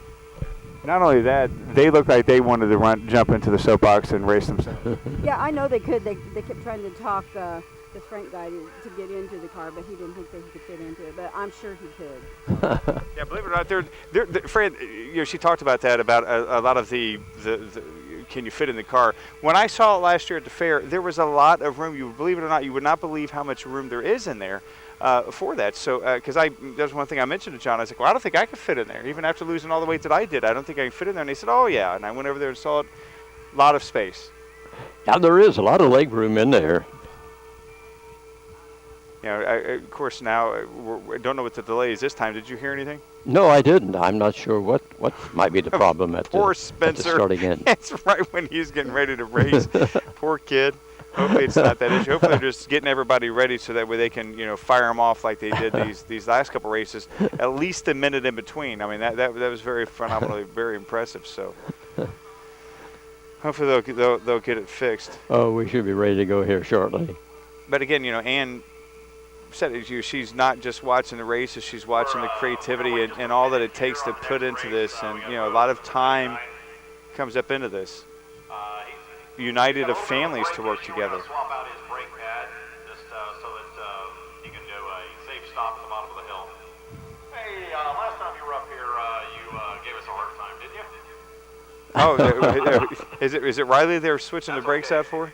I'm not sure what they're doing, but I think he's talking to Spencer Rose. Yeah, Spencer Rose. About the problems that they had when he Yeah. was racing Poor kid. before. Oh, John giving him a hard time. Give him a free pass now. I'm looking at the Connersville Robotics car over here. And I've noticed you have about Masters and Rose will be racing here momentarily once they get the problem taken care of. Pizzeria, Jeff Gabber Photography, Sears, Connersville Heating and Cooling, Columbia United Methodist Church, Innovative Security Solutions. That has an alarm in it. Wow. Treads, tomorrow's robotic engineering and design specialist. That's the Connersville Robotics car. I like it. You know, you got to think, Fran, these cars, they got to be, they 260 pounds. So these cars probably, for the most part, 150 pounds maybe, close to it. These guys are lifting up the cars. Yes, I would think so. Yeah, Mhm. I tell you what, they're taking their vitamins and they're getting a lot of workout lifting these cars up. That's a tough job. I mean, Yeah. to lift them up, put them on the trailer that the tractor pulls up and down. Yeah. So, I mean, again, imagine that this class, Ann was asking me that question, this class is 260, so, you got a kid who weighs 100 pounds, cars 150, 160 pounds. Yes. It depends on the weight of the child. They'll base the car around that, I would imagine. Well, 14 to 17-year-olds, I'm sure they're in excess. Some of them would be in excess of 100 pounds, wouldn't they? Yeah. So his brake pad's disappearing, which I didn't catch what racer they had on that. There was a standard brake system in each of these vehicles. I mean, it had to be the same, along with the wheels. These are 10-inch wheels. They're going to jump Spencer's race and go to Devin Wydell and Caitlin Rich. Caitlin Rich, number 21. Devin Wydell is 2-1 in his races. Caitlin Rich is 0-1. She lost her first race against Crystal Bailey. Okay. Waddell I'm is sorry, in. she's 1-1. She beat Lane Reese last time. These are cars 21 and 50, I believe. Yes. Sound like a good start. Yeah, so that poor Spencer Rose having all kinds of problems with this car. I have to pull for the kid now. But he wins, so Yeah, he'll go on. something about his car that's the starting blocks are not liking his car. This is looks like a close race. Looks like the left lane So is starting far, to pull yes. ahead. Well, youngsters Yeah, here we leaning go. forward. yeah, left lane pulling ahead. The police car. Sheriff's very car. close race. There it is, number 21. And in the left lane is the winner, Caitlin Rich, number 21. Yeah. Caitlin Risch at number 21.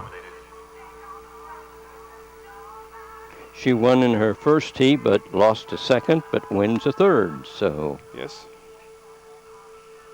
She lives to race another race. Now, I'm not sure if they're That's- going to go back up to Rose or Masters or if they're going to go to Eklund and Next up, we're going to run Seidel. Eklund, number 11, and Seidel, number 13.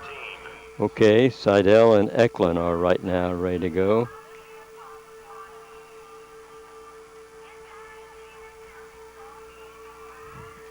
Let's see. Number 11 is Eklund. Mhm.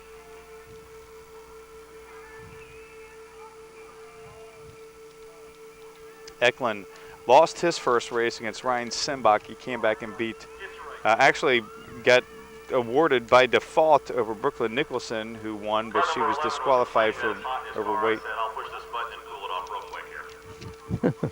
Yeah, Eklund's complaining that it's too hot. It's very hot, Yes. and he hopes to burn up the track. That's what he's hoping to do, make it even hotter.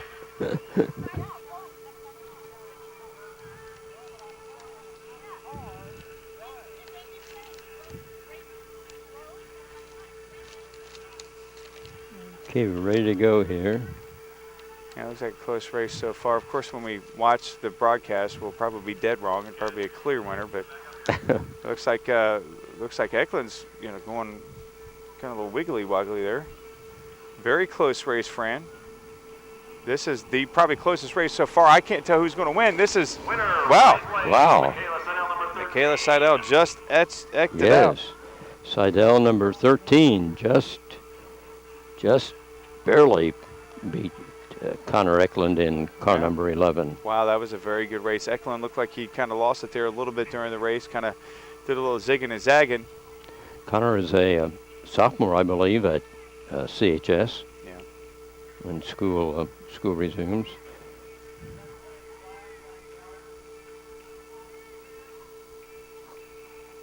Oh, I stand corrected. He has a couple of brothers in this race too, and I'm having trouble keeping him straight. He'll be in his second year at middle school, and math and science are his favorite subjects. Connor told us.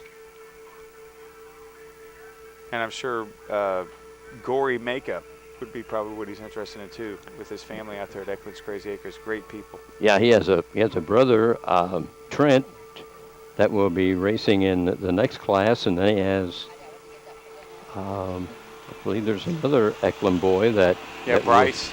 Bryce in the winner's bracket. That will be racing, so they're well represented today.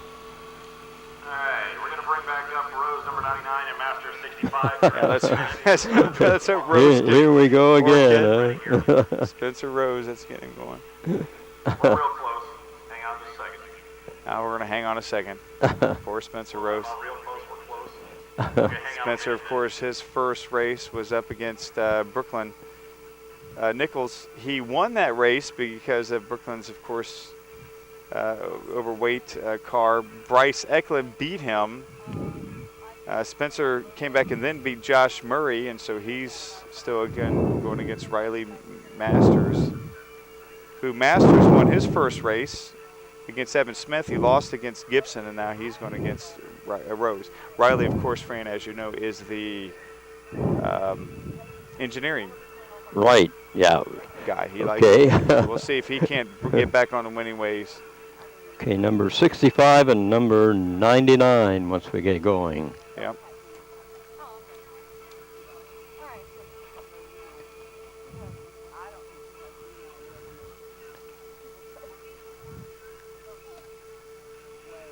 Just to let everybody know that we do have professional photography being shot today. It'll be available at Jeff Gabbard Photography. That's jeffgabbard.com online. You should be able to go online here soon and select photographs from there. Yeah, Jeff Gabbard, of course, John's mentioning is Facebook page, so be sure to check that later today. is taking pictures for the show or for this. Channel 3 Yeah, we're here broadcast channel 3. So as we figure out how to reduce 8 hours worth of racing. yeah, John's talking about how to reduce 8 hours. We're already at 2 hours, John. yeah, John, lots of luck. Going to be heavily edited. Ben's in the truck going, guys, just take a break. But we'll be able to get Justin's getting married. He's going on vacation. I think honeymoon, I Yeah, think. a honeymoon, that's Oh, right. well, Yeah, yeah. he's going to be honeymooning it. We're going to check on car number He'll be coming back having to splice it Well, all together. John asked us to do it. We'll take care of it, Ron. Oh, yeah. We'll take our scissors and We'll have an 8-hour show. Why we'll not? reduce it. Yeah. Place trophy that will be awarded today in this class, as well as the second place trophy. We also have the Showtime Cinemas Best of Show Award. That'll be selected by Showtime Cinemas. Talking about the various awards that will be coming up. Going to be a mayor's choice. Mayor Urban should be here to make the awards, and they've got some really handsome racing cups that'll be awarded in each class. A gold one for first place, of course, silver for second. The best crazy car design, that'll be presented by the Eklund Crazy Acres folks. Best of show by Showtime Cinemas. And best looking car overall. There will be an award in each of the classes. We really thank them for their support and for coming out today. I'd hate to be the mayor making that decision. That's right. And I think he's going to award keys to the city, which are handsome-looking keys. Really? Yes, Nice. to some of the winners. Right. That's good. Should be nice. Should be nice. You know, speaking of that movie, Leonard has a part in the movie, surprisingly playing a mayor. Oh, gee. Yeah, he and I had a scene together while I was in the scene where he got to talk. It was He's coming up Yeah. Almost ready to go here. Seeing him in his element. I think there'd be a lot of interest in that movie run because of I'm- the local locale. Yeah, it's set in Connersville. The church scenes we filmed in Morgantown, and they were gracious enough to put us up in a nice hotel in Nashville. And myself, the bad guy in the movie, Mark Gittner, a fabulous guy, and a guy named Shane Wilmon, we were all roommates, and we had a blast. Just had a lot of fun. Okay, here's the race. Hopefully this. 2, 1. Cars 99 and 65. I think it's a clean did it start. get away okay? Yeah. Spencer Rose and Riley Masters. They're on their way.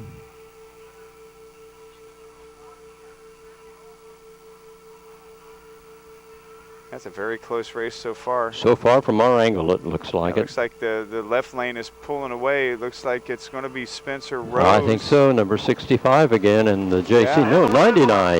Spencer Rose, number Spencer 99. Rose. Yeah, 99. Riley And Masters, number 65, Right. eliminated. Wow. wow. Rose the- continues, beats the engineering. I How had my about money that? on the engineer friend. That's right, you did. You pointed that out. Bracket. Next up, Blaze, number 17, Jackson, 613. Crystal Blaze, of course, she beat Caitlin Risch her first race. 007 Carter versus Jackson beat Mullenkamp, Devin Waddell. 178. Then So Robin this is their St. Jean second versus Hall, races. 16, and Eklund, number 4 versus Gibson, number 5.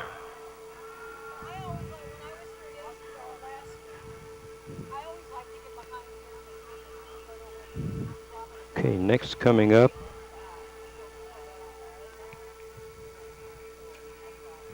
Will be number 1. Is that Stambro? How are you doing? Oh, they're going to have Crystal Blaze and Carter Jackson. Oh, okay. Yeah, Blaze and Jackson. Okay. Yeah, they're going up to the. Yeah, it's a zigzag on how. Oh, okay. Okay, we're going back to Going the back winners, up to the right? back- yeah. Oh, okay. Number 17 and 613 are the car numbers, I believe. Yes. Carter Jackson and Crystal Blaze. I didn't realize they had jumped up from the losers back to the winners here, but it makes sense.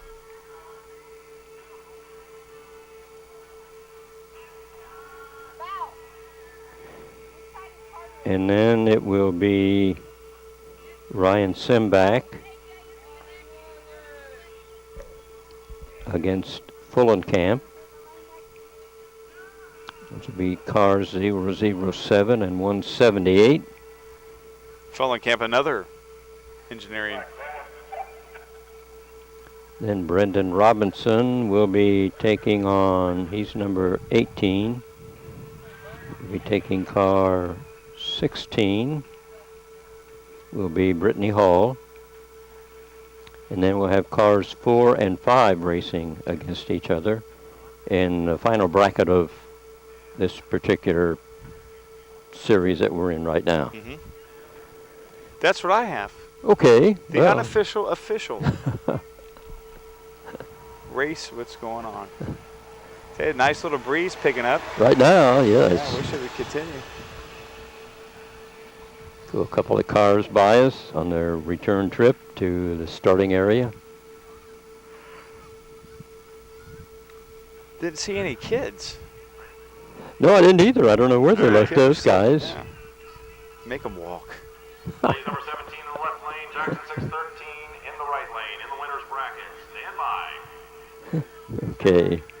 In Over 3, there, the horn sounded. 17 and 16 are your cars. I'm gonna wait on that tractor. He's stuck in on me. They're waiting on the tractor. I was afraid that there was a false start, but they're waiting on the tractor. With the cars on it, they have to be sure it's out of the way. Yep.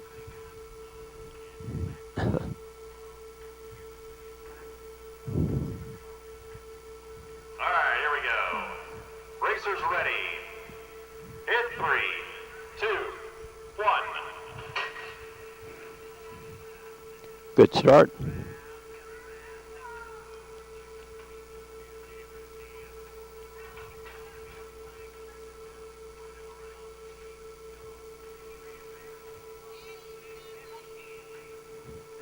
Here they come. 30 seconds it takes again, as we mentioned earlier, to go to 1,000 feet. Looks like the left lane has a nice lead and is sort of pulling away. Oh, kind of zigging a little bit. But gets it together just enough time to pull it in for a victory. Winner, left lane, 17, Crystal Blaze. You gotta watch her when she gets to the bottom. She does a little victory roll. It's kind of weird. He said she was trying to do that victory roll a little earlier. Okay, we're moving down to AJ Fullenkamp. And it will be 007 will be the car that she'll be racing against. That'll be Simbach. Ryan Simbach in car 007 and AJ Fullenkamp in car 178. Next up in the left lane, Ryan Simbach number 007, Fullenkamp 178 in the right lane. Stand by. In 3, 2. Okay, we're in the winners bracket of the 2013 Connersville Soapbox Derby.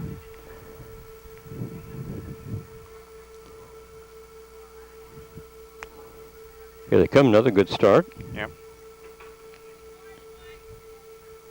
Again, it looks like it always starts pretty, from our angle, very, very close. As we get down to about maybe the halfway point, we could start seeing. And this one, I can't really tell who's going to be pulling away. It looks like the right lane has, no, it looks like the left lane now, Fran. No, actually, this is close. It's the right lane. Wow. Winner, right 178, Fullenkamp wins it. Fullenkamp pulls it away at the end. Right. Cars 18 and 16, we are getting ready to have race now.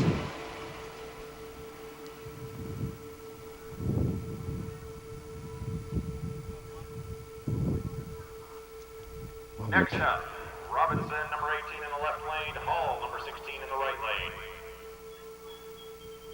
Okay, we're about ready to go with Robinson against Hall. This is Brendan Robinson.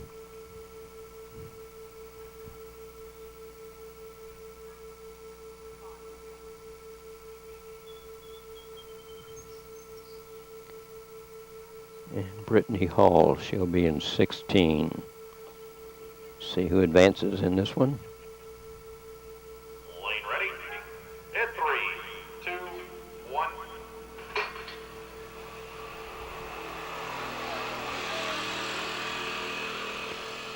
They're on their way.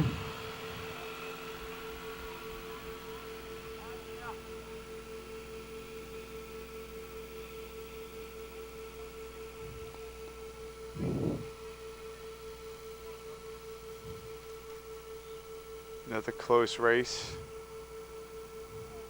We can hear them where they're humming. This is a close race. Looks like the right lane is going to win. Yeah, left lane kind of zigged a little bit. Right lane, Brittany Hall. Green gal wins. Brittany Hall in number 16. Yeah, Brittany Hall, she beat Garrett Stambro her first race. Robinson beat Brandenburg. So Brittany Hall advances. So Noah Gibson will be coming up here next. He'll be in Next up in the left car lane, number Nicholas 5. Gibson, number 5 in the right lane. Be racing against number 4. If I can find her on my list here. Bryce Eklund, one of the Eklund boys. Ready. In 3, 2, 1. Number 4, number 5.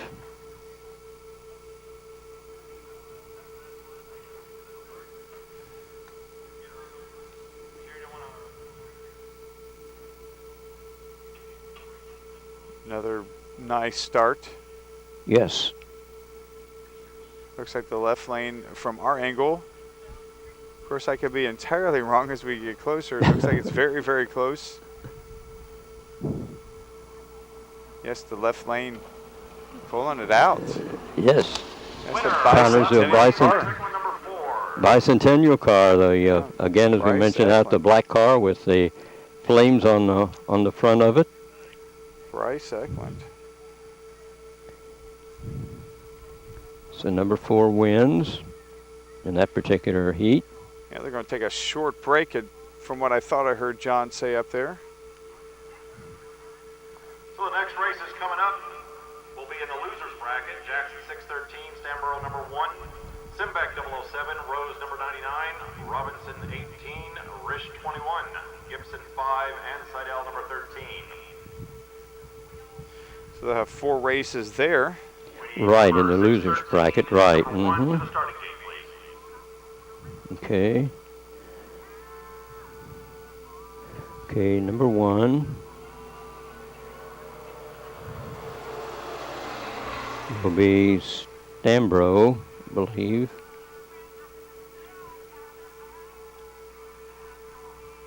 And number 13.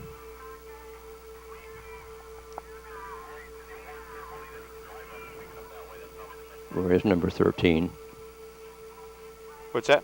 I'm looking for number 13. That's Michaela Seidel. Okay, well, thank you.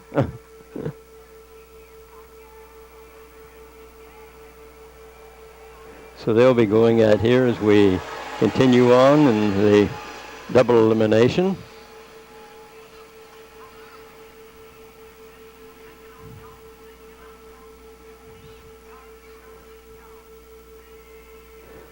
And then we'll have Spencer Rose, I believe.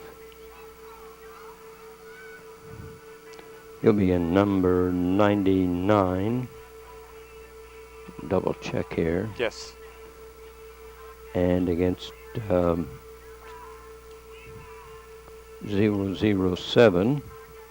Ryan Simbach. Okay, thank you. All right, in the left-hand lane, we have Jackson number 613. In the right lane, Stamborough number 1. Okay, Stamborough and Seidel. Number 1, This is a Stamborough. bracket elimination Number round. 13. Yeah, I wonder how the numbers are assigned, Okay. if they pick out their own numbers or not. Stand by. Drivers ready. I'm not sure how they, 1. Ron did it, so, to avoid duplication or something. Yeah. I'm sure there was a system to it. Carter Jackson undefeated. He's 2-0. Garrett Stamborough, he's 2-1. Okay, So Stamborough loses, he's gone. I'm sorry, Carter Jackson's 1-1. So this is a very close race. Looks like Yes, Stamborough has the lead so far right now. Looks like it looks like this is very close. I can't tell who's going to win. It's Stamborough. Wow. Garrett Stamborough. Wow, Wow. that Even though he shaved wow. straw bales. yeah, Stamborough, according to the guys up the tent, John said that he shaved the straw bales. Could have pulled it out if he had not done that. He may have won by a Mhm. wider margin, but very close race. Yes, yes it was. Moving out today. Here's 99 and 007 coming up. Ryan Simbeck, 007, report to the starting area. Rose, number 99, to the starting area. So Garrett puts 2 victories back to back. Mm-hmm. Ryan Simbach and Spencer Rose.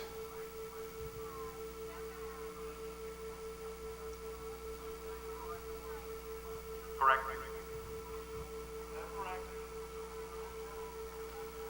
Okay, we're about ready for these 2 guys to race against each other. Rose will be in number 99, Simbach in 007.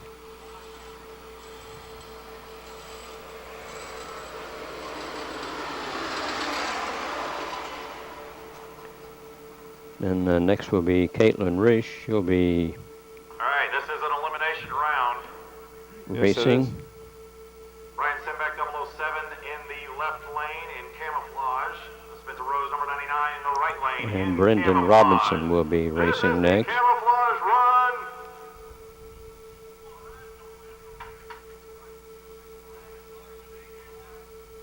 Right now it's Spencer Rose and Ryan Simbach.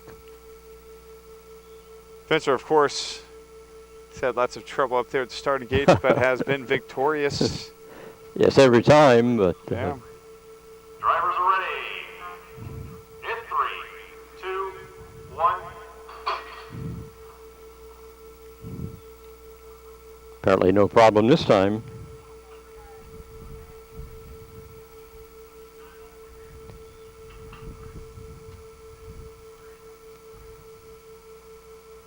Here they come. I can't quite tell who looks. Another close race from where we're at. I mean, this looks like the left. I can't tell, Fran. This is another close race. Right lane. Yep, one nearest does. Right lane, Spencer Rose, Number 99, Spencer Spencer Rose continues. keeps winning, doesn't he? Yes, he does. Yeah. Okay, Caitlin Rish, number 21, and Brandon Robinson, number 18, are up next. Boy, I tell you what, these races getting much, much closer. They are, aren't they? In the left lane, Robinson, number 18, and the right lane. You know, again, where we're at, it's hard to distinguish because we're off to an angle at a little, maybe 20, 30 feet behind Yes. the starting block, so we don't have that straight-on view, and so it kind of has that is left, right, so it kind of keeps it interesting. Cross Point Biker Church, they have hamburgers and cheeseburgers, hot dogs, walking tacos, chips. John talking about food again, Fran. Bottled water.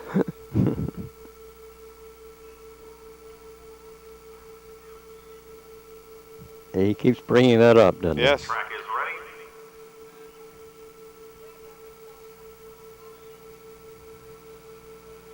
Drivers ready. Stand by.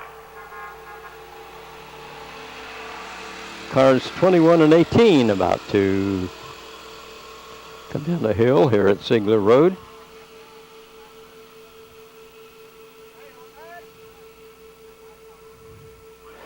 Well, Ron, I hope this does continue for years to come Oh, I do because I don't want to see these cars not be used again and Oh, I absolutely do too. again and Hopefully- again. Hopefully they can get affiliated with the Akron people. Yes. And we can send some of these kids on to Akron. Wouldn't that be great? Absolutely. Ready. Stand by. Hit 3. And again, That's a single elimination tournament in Akron. There's no losers boy, bracket. that's tough. That's Yes, good. You go all the yes. way there, it's one and done, or one and keep going. Yeah, here we go with this race. Robinson and Rish. Caitlin Rish and Brandon Robinson. Looks like the right lane is pulling away a little bit from where we're at. But no, actually Yeah. the left lane, Fran, pulling up. Wow, Robinson, Ooh. wow. Almost. Robinson pulled it out. Robinson Yeah. was zigging there for a Yes, little bit. I thought it was going to be A crash. crash into the cones or something, separating the lanes, but pulled it out. Boy, I tell you what, I thought that was, Number 18. I thought that was Rish's race to win, and Robinson pulled it away from her. Michaela Seidel, number 13, and Noah Gibson, and number 5. In the right lane, Seidel, number 13. This is They're up next. round.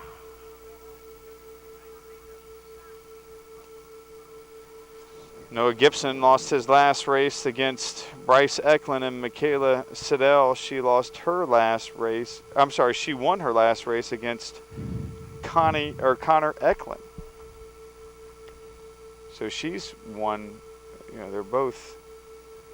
This will complete this bracket and the losers side of the race, and then we will keep advancing on with the folks that have won these till we reach the championship. 1.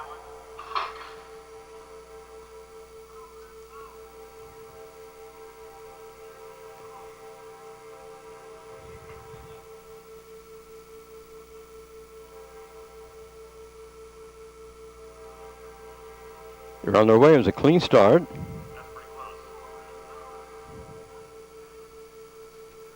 It looks like the left lane is from where we're at.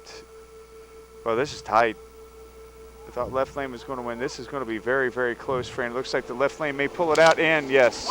Number 5, Noah Gibson Yes. wins it, and he advances on to the next heat.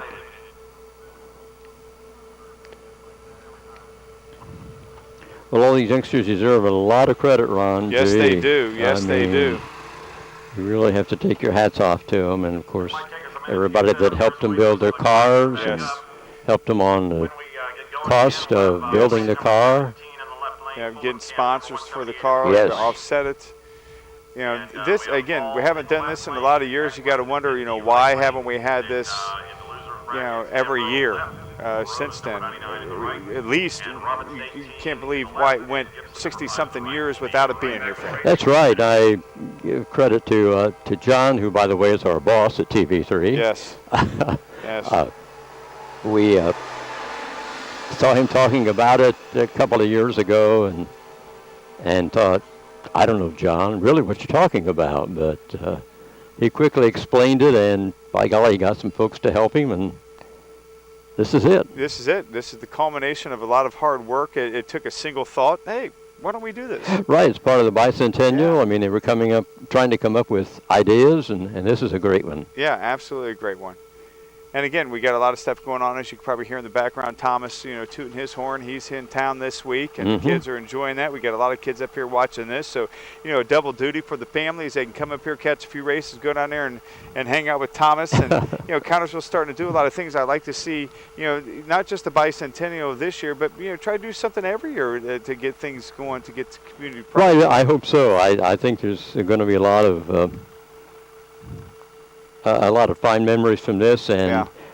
Mike Sparks, who we had a little bit earlier, was on Connersville Speaks, and he said, this thing will be over, and I'm sort of regretting it. So. Yeah, oh yeah. Yeah, you know, you put, you know, 2-3 years into something. Oh, yeah. That's only going to last a couple of weeks. And I'm sure there were plenty of times that Mike and all those that helped out were probably thinking to themselves, man, this can't come soon enough. Yes. And there seems to be, you know, issue after issue that they got to deal with. We don't know all the troubles that they've had. We don't know all the false promises that they may have had to deal with from groups that said that they would be a part of it and things fell through. We don't know any of that stuff. We just get the benefit of all their hard work, and kudos to Mike and the entire volunteers to make this happen. We will momentarily be. Just a reminder, all the drivers, be sure to Are we going back to the winners we get some heat on the track, it's going to start really burning. bracket in We do have extras. this? We should, I believe. In the 1, 2, 3. in the weigh-in area. So as you Well, I have 5 races forward, ask someone up in that area. We'll have that we go to. 4 races to determine the winner, I believe. I'm not really certain on this, Ron. This is the first time, so we'll just have to wait and see. Yeah. And again, this is, you know, we're doing this blind. A lot of the people, I'm sure, who were a part of this probably had to do a lot of research to figure out, you know, how this works. Yes. To get things going, and so, this is the first time, and you can prepare. But again, I would have to suspect that this is something that that everyone, from John to everyone else who's helping this out, is very, very happy and excited to be a part of. Oh, I'm sure they are. I'm Very sure they are. smoothly. Yes. I know that committee has been meeting at least weekly, I believe, Yeah. to be able to get this to turn it into what it is, a pretty nice running event. Well, you know, they got to raise money, they got to get sponsors, and, you know, you got insurance costs involved, you got to get the city, county involved, you got to get the volunteers, you got to get the equipment, you got to get the word out. I mean, there's so many things that you have to do to get this event going and to get all this bicentennial events going. You got to get contracts, you got to get just so many things, and to see this happen is just incredible. Again, you and I, Fran, and all those that are watching this on TV3 or those here who are live, get the benefit Yes. of all the hard work that not just the volunteers, but that the kids put in to making their cars, the countless hours that the parents had to go out there to try to secure sponsorships. All right, here we go. It's incredible. Which we pointed out to, Mike Sparks pointed out that they started yesterday afternoon, and some people were here till 10 o'clock last night. setting up at the barriers and the tents and preparing for the race today. So you really have to take your hats off to these folks. Absolutely. John says we're ready for a race. And we got going. Did he announce who's racing? I believe it's Carter Jackson and Christopher Blaze? No, here we are. No. Crystal Blaze and AJ Funcamp. Okay. I would imagine that is who's racing. I'm not sure. We got the talking, I didn't know. We'll soon find out here as they go by us. Oh, what a great race. And I tell you, the left lane is zigging and zagging. Okay. And pulls it out, though. Winner, left lane. Number Crystal Christopher Blaze and number 17. Yes, she advances. Yeah, how about that? AJ Fullcamp is now in the losers bracket. He loses his first race.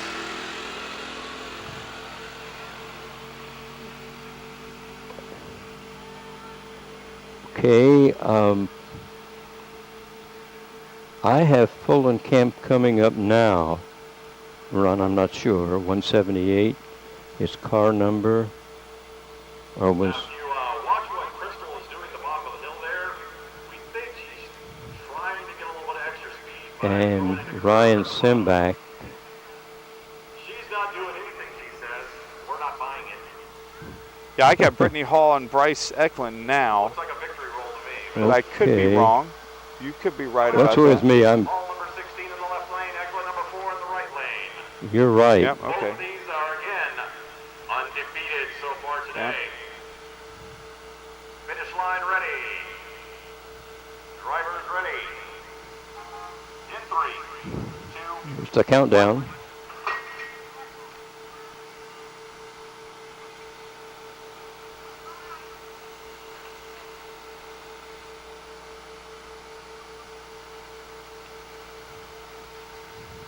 On the way.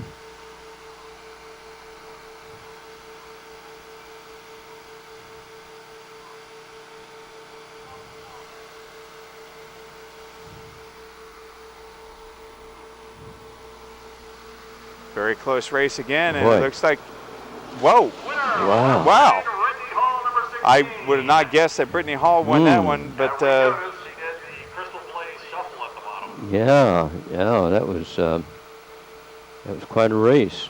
very nice race Yes. as Eklund is knocked from the undefeateds. Bryce Eklund will advance to the losers bracket. John said he advances to the losers bracket. I'm not sure if you can advance to the losers bracket. You can be thrown back to the losers bracket. Sambo number 1 and Rose number 99. This is an elimination race.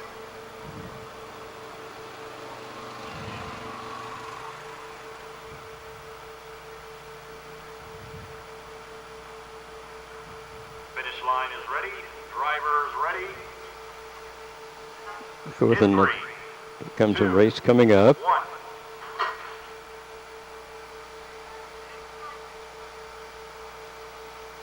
Garrett Stambro, I thought, had the fastest car in the very first race that I had.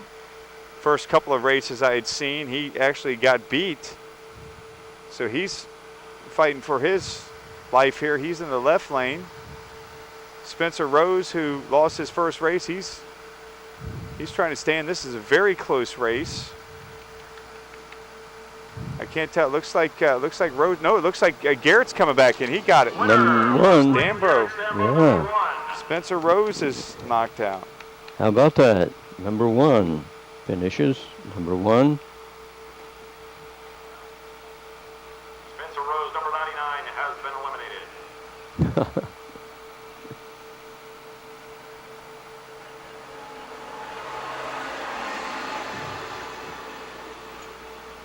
Next up, Robinson, number 18 in the left lane, Gibson, number 5 in the right lane. As we get close, they're actually working on the cars. Say Noah Gibson, making sure that they're up to spec. Brandon Robinson coming up. 5 and 18 are your numbers respectively. As we get closer to the end. Yeah, getting very, very close. Yes, it's Championship really of the winners bracket is between Blaze and Hall, Crystal Blaze and Brittany Hall, and we're getting close to the losers bracket, wrapping that one up. So we have 1, 2, 3, 4, 5, 6, at least 6 races, I think, if I look at this correctly. The registration table is now going to go ahead and open for Class A. That race will be at 1 o'clock. So if you were here for Class A, you can go ahead and check in and register your car. And we'll also have the programs available there. Drivers, of course, get a program for free. If you would like to buy one, they're only $1. It's got all the race brackets in there, as well as the drivers' names, their sponsors. Good keepsake as well.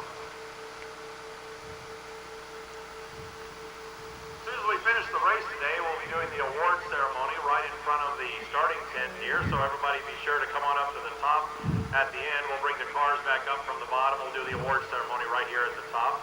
Some of the preliminary announcements here about the awards ceremonies that will be at the conclusion of this Class B. From Class B, we'd like you to come on up for a group photograph as well. Yeah, and what's amazing, they want us to walk up. Just like in the 1951 group photo around the winning car.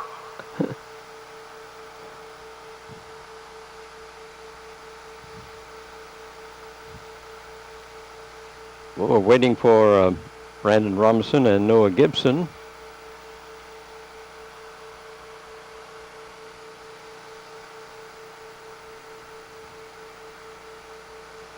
I don't know what the holdup is.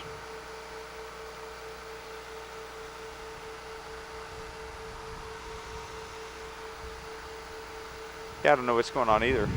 Yeah, I didn't Yeah, we were didn't going- hear any explanation. Uh-uh. Yeah, this is a loser's bracket for Robinson and Gibson.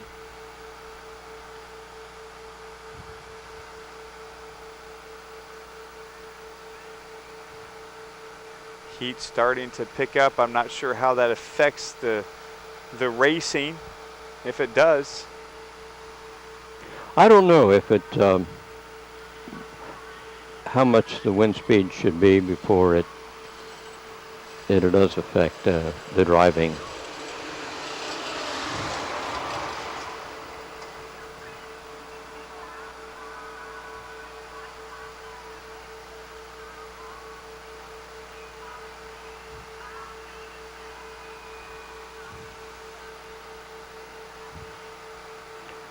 Well, we're still hoping here shortly to have this this race here in this heat that we're in, the brackets. The registration table is located up towards higher praise. They're talking about the drivers for the next class, which will be Class A. We're in Class B right now, and Class A is for youngsters 10 to 13. Participate in the bicentennial car show. All of the cars will be on display there that will participate. That'll be located near the bridge in Roberts Park on Transportation Day, which I believe is next. So That's interesting. They're going to have all the 50 cars that are entered in today and tomorrow's races on display during the bicentennial at Roberts Park. They're As a matter of fact, if you have a Soapbox Derby car at home and would like to show it off, near the bridge. today, you can bring it too. So we expect the 1951 car to be there. Yeah, get the 1951 car for the car show, John's. Yeah. I mean, all kinds of stuff that's happening. And again, we really appreciate the 1951. That car has a permanent here today. spot at the Historical Museum here in Connersville. Oh, yeah. Hasn't happened in Connersville in 62 years. It's been a long time in the coming. All right, we are still waiting. So are we, John. Yeah, I don't know what car they're waiting on. Should be some sort of time limit. Car number 5, Gibson. Says we're waiting. Robinson, number 18 is ready to go. Did they lose a couple of cars? Must have. I hope Noah didn't go home after he won there. Hope he didn't. Maybe he thought he lost. Looking for car number 5. Anyone see car number 5? Car number, what's that car number, where are you? Car, What that was TV it? show where Yeah, it's car number 99, is that what it is? Where are you? I don't know. I want to say 54, but I'm not 54 sure. could be. Was it 54? That would be Matt Howard's car. There you go. Maybe it is 54. Heck, I don't remember. Car 54 for some Yeah. reason. Stands out to you? Yes, I don't know why, but it does. Fran, you've seen lots of races. I tell you right now, Crystal Bales in the winner's bracket, she looks strong to me. In the loser's bracket, Garrett Stambro looks strong to me. Yeah, they look like they've been practicing a little bit and and know what it's all about, and have done some research on driver technique, and that wind is picking up right now. Feels good. We need more wind. Need to, when we get a break here, maybe get a fan out here.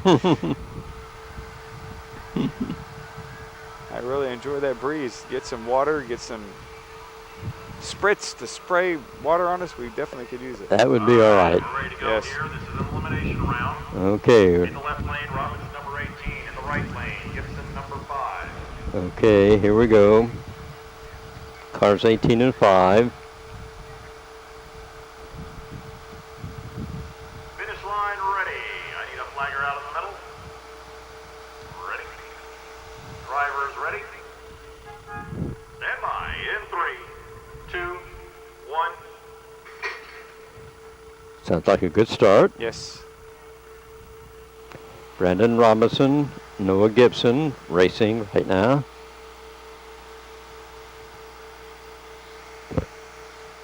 Looks like this seems like the slowest race. They're taking a little bit longer than normal. It's a very close race from where we're at, Fran. Looks like left lane is going a little over to the side. And it's zigging and zagging. It's picking up speed. And it looks like the left lane. No, it's the right lane. Winner, right lane. Wow. Gibson number 5. Number 5 continues on here. Number 18 has been eliminated.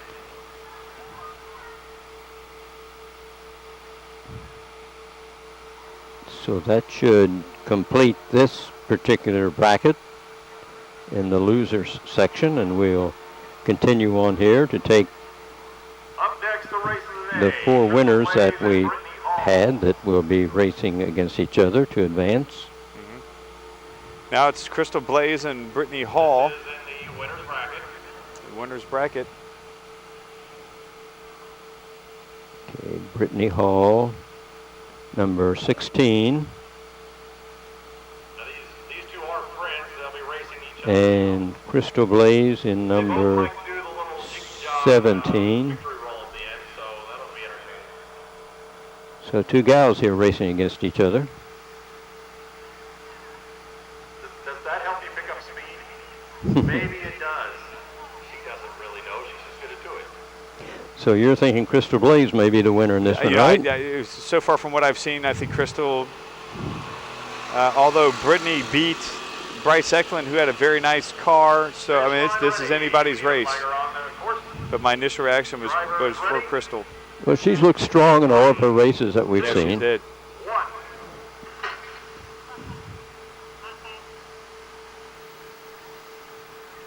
First, we got Here we go, clean start. a truck going up there, so blocking our view for just a second or two. You know, Here they come. well, looks like right now looks like the left lane. Green and Crystal orange Blaze. against each other. Yeah, this is very close. Looks like, yeah, Crystal's going to. This is tight. Wow. We can't tell. It's the right lane. Yeah. Brittany Hall pulled it out. Yeah, how about that, number 16?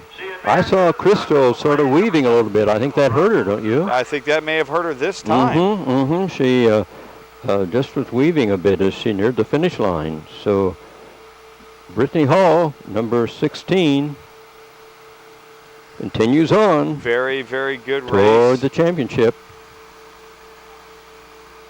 We could actually see them race again here in a little bit. Next race coming up will be Bryce number Eklund 4 and versus Garrett Stambro number Stambro. 1. Again, we're working on some brake pads here. Okay. Camp 178 versus Gibson number 5. Bryce working on Eklund will some- be in number The winner of those two 4. will advance in the loser's bracket for the next race in the loser's bracket, 8.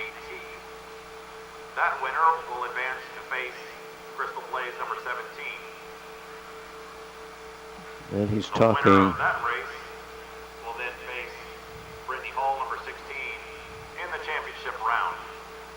We're getting very close now.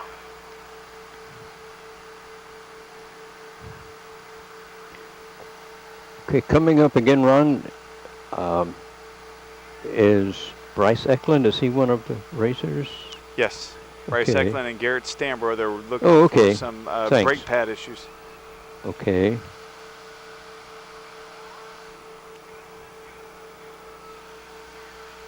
Be racing here momentarily. I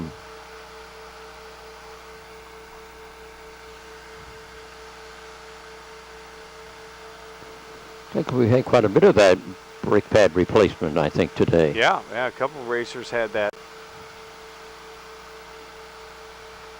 Now that the races are turning over quickly from one race to another, don't have that much time in between races to get your stuff, your any problems like that fixed. Yes. You know, safety first and foremost. Got to have these kids safe. Don't want to be coming down here without any brakes. I'm not sure what all that involves. I saw the brake apparatus inside the vehicle, but I wasn't able to determine just what part they're working on. I'm totally foreign when it comes to cars. I have no, I just know how to drive one and put gas in it Yeah, I know. and get speeding tickets.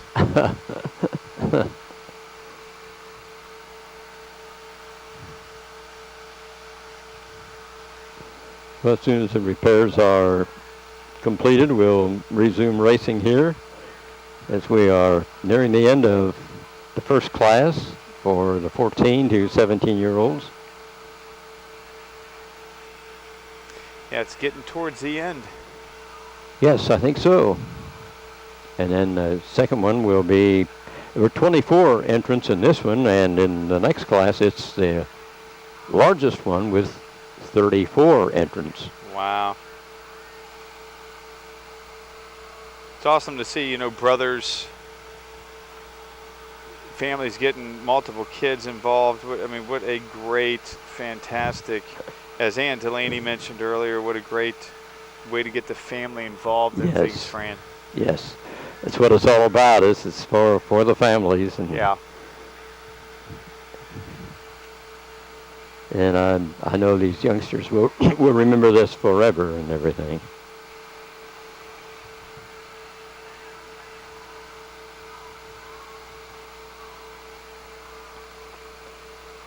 You're talking about long-term memories, Ron. No, I did talk to Mike Tressler. He was one that raced in 1951 when Jim Frank won. And I said, "Where did you finish, Mike?" He said, I don't know. I know I didn't win, but I'm not sure where I finished." Yeah. So he remembers the excitement of it all. As Sure. again, I talked to Chuck Counselor before. He was up there. I've known Chuck for years. And talked to him, and you know, I thought he was going to jump in one and take a test run. Yes. He loved it. He was in a lot of the events. I think he said 45. I want to say he was in the 1945 one, the first one. Okay, could be. I think so. Because he was a little kid at that time. Yeah. And you know, brings back a lot of memories for people, and you know, obviously, what you want to do is create memories for the next generation, and what a way to create memories for the next generation than by reviving the Soapbox Derby. Maybe it only happens for another couple of years. Oh well, at least it does create some memories, and you can say, I remember when I was at the 200th birthday of Connersville. We had the Soapbox Derby. Let's get it going again. And John and all the people that put this together have left some wonderful blueprints on how to start this. Again, if it wants to be revived next year or 10 years from now. Right. I think the real hard work is over. As you pointed out, they have they put the plan in motion, and now someone to pick it up and run with it. Yep. It's not like starting from zero.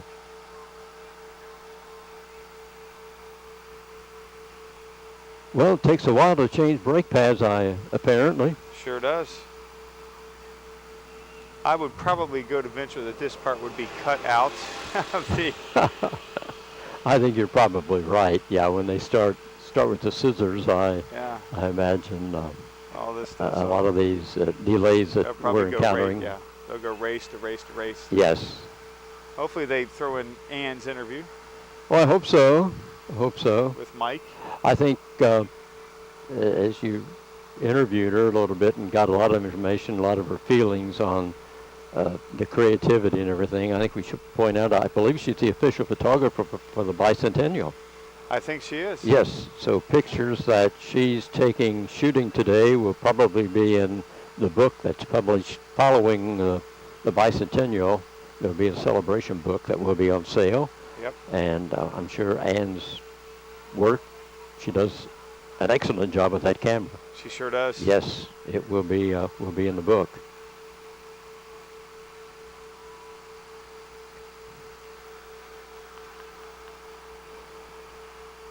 Well, Ron, if we would have taken replacing brake pads in school, we could have been Yeah. up there Yeah. helping these guys. Yeah, that's right. We'd have been able to get up there and get it going really quickly. Here we are almost 3 hours into this, and you haven't sat down once, and I've been sitting down almost the entire time. You're in much better shape than me. No, I just enjoy standing, and Yeah. like I say, when we do Spartan basketball, I'd stand up if it wasn't blocking the people behind that's us. true. Yeah, So yeah, you sure would. Well, it's hard to stand up there. it is. mean- The way that's constructed, it's a little bit tough. Oh, it's terribly tough. Standing up there during the national anthem, standing up for the national anthem. It's like, whoa. Can't wait for that to happen. Of course, that means it would be colder weather. I'm kind of enjoying this nice weather we got Oh, going that's on true. now. Have you been following the news out of Newcastle that there's a move underway to put handrails in Yes. the big field house? Yes. Yes. And it got me thinking about our bowl, and, Yes. and we don't have handrails, and wondering if that should be something that we do. I don't know. I think it should be looked into. If you don't do the entire bowl, do maybe one or two aisles. Right. Yeah. Exactly. I For agree with that, those yeah. folks that want a little bit of help in going up and down the stairs. I think so. I think can so. understand. I mean, it's I can understand Yeah. their problems. You think about it. I'm very surprised that has not happened. Yes. Since then. That there I hasn't agree. been an accident, and a lot of times it's there hasn't been an accident, so let's not worry about it. Well, let's prevent an accident. That's right, but preventive is best. It's to act first instead of having to react to a problem. And I don't know, is the bowl festival seating? Because I just know we have our spots where we set at. I don't know if it's festival seating or is it assigned seating when you buy your tickets? I think the tickets have a seat number Yeah, on them. I okay. think so. All right. See, I don't know As that. well as I remember, but perhaps not. I mean, maybe that doesn't Well, I mean know a few anything. people sit in the same spots. We see them every week in the Yes, same spots. yes. So I'd imagine that maybe there is. And that's the case. I think maybe you're right. Maybe if they go with just one section, and then if you need assistance, you can be sent Right, in that you section. could get a ticket in that area. Right. Yes. Yeah.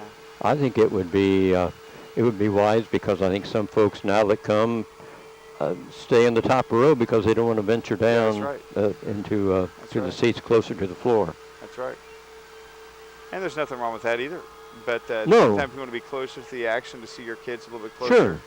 And the bowl is such an intimate place, especially when you get a little closer. Yes. Yes. Yes. It's a great place to watch basketball. Yes. Not a bad is. seat in the house. Not a no bad seat no in the house. post or pillars to block your view. No. And maybe that's the fear of having the handrails, that it would block views, but I don't think it would block views. I don't think so. I it'd be an wouldn't issue. think it would.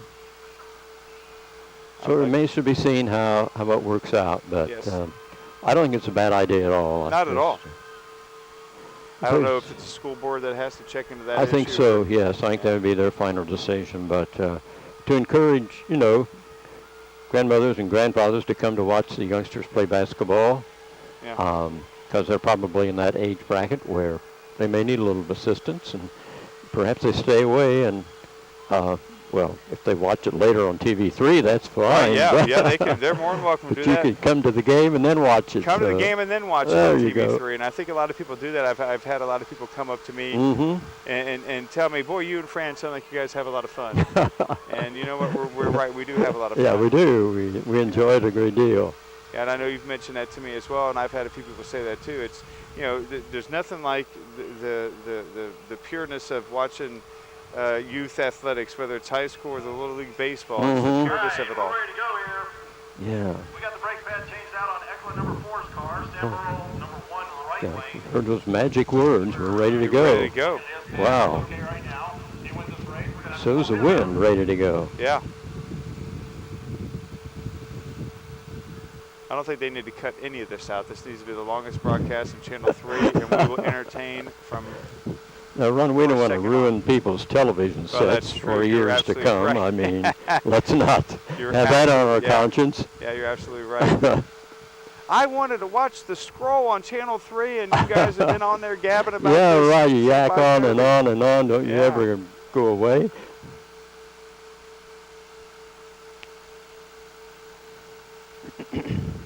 Well, John, you say we're ready to go. Yeah. Ready to go means Ready to go.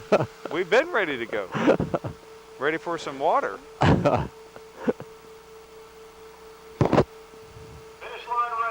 ready. oh gosh.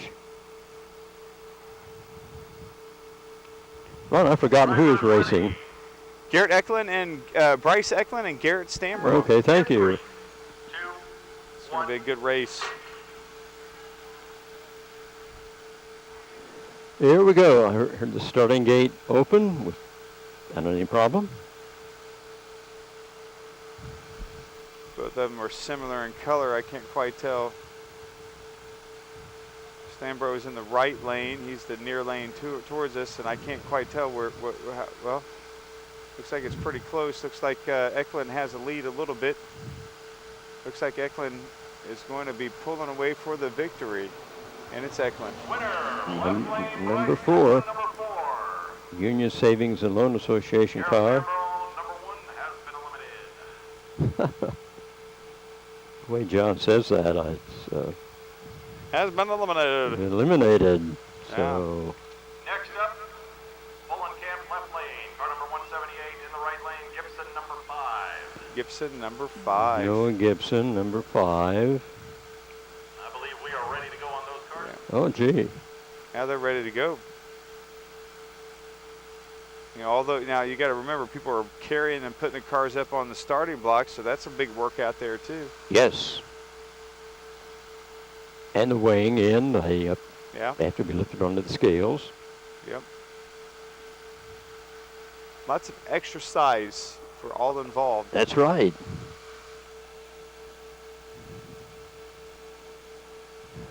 Winner of this faces Bryce Eklund. I'm assuming that would be next. To get all the losers bracket his way is Brittany Hall safely and secure. She's already in the championship. This is Gibson against Fullenkamp, is that right? That's correct. Again, this is an elimination round. AJ Bullenkamp, number 178 in the left-hand lane. Noah Gibson, number 5 in the right-hand lane.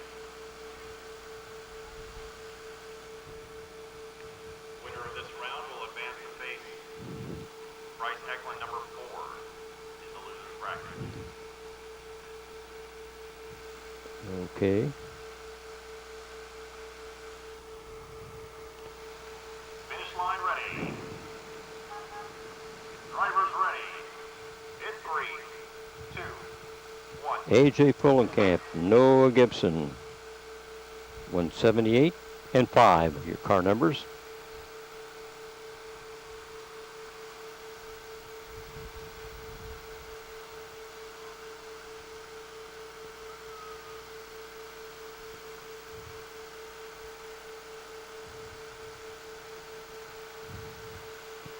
Mike Sparks ready to wave the checkered flag. Yeah, it's as a winner. close race right here. It looks Yes, like it is. Yeah, wow, this is the left lane. The inside, Yes. Winner right number lane. 5 got The it. right lane. Noah Gibson. AJ Bullenkamp, 178, has been eliminated. So both of our engineering kids are out. Yes, they both lost here Now we today. got to get Gibson back up there because he's got a race against. We'll need Gibson's number Bryce 5 Eklund. car back up here as soon as we can. Yeah, they're going to get him up here real quickly. Okay. He will go against Eklund? Yes. Okay. And then the winner of that would be in the losers bracket finale against Crystal Bales, and the winner of that would. So there's 3 more races to go. At least 3 more races. Yes. Because then the winner of this next race will have to be brought back up as quickly as possible to go against Crystal. Then the winner of that would have to be brought back as quickly as possible against Brittany Hall.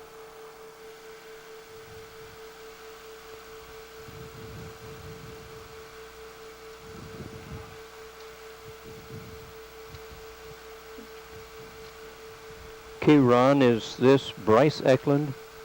There's Yes. 2 Eklunds, okay. Yes.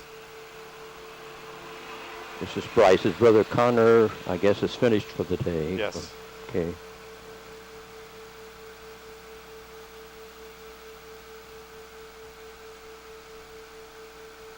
Okay, we're just about at the end of this losers bracket to determine the winner.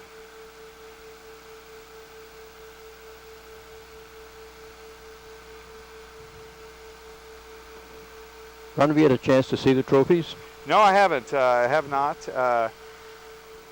I'm assuming it was up there where we were at earlier before the races, but I didn't get a chance to Right, see. yeah, they were. But the winners, excuse me, folks, must be 18 inches tall. Wow. Gold's Nice beautiful. size. The silver one is just 3 or 4 inches shorter than that. Wow. They're great. Well, good that you get to walk away with stuff, and even if you don't win, even if you're out your first 2 races, you still have a chance to walk away with something with all the various awards that they have. Sure, you know. very many. You don't have to be a winner to get one of the awards. Yeah, one of the cars that I thought was very done, and I forget. Let me look back here. Whose car that was? Let's see here. Who was that? It was the police car. Elena McCrew, I think it was. Anyways, the police car had a little, like a little lights, were like the siren lights Right. on the side. I thought that was very neat. Yeah, the sheriff's car also had Sheriff's car, lights yeah, on it, that's I right. I believe. forget who that was. Who was the Yeah, sheriff's car? it was a sharp-looking car. Yeah, I just went by 911, which was McCreary. I don't know if she was the one, but That is a police car, I believe. Yeah, very nicely done. Second and last elimination round. It's going to be a tough decision for Yeah. people to make a choice. Crystal Blaze number 17. Yeah, Leonard, he stands out on his own. He's got to make a decision on his own. They know who's making that one. Some of the other ones, like by committee, so not one person could be. Finish line ready. That's right.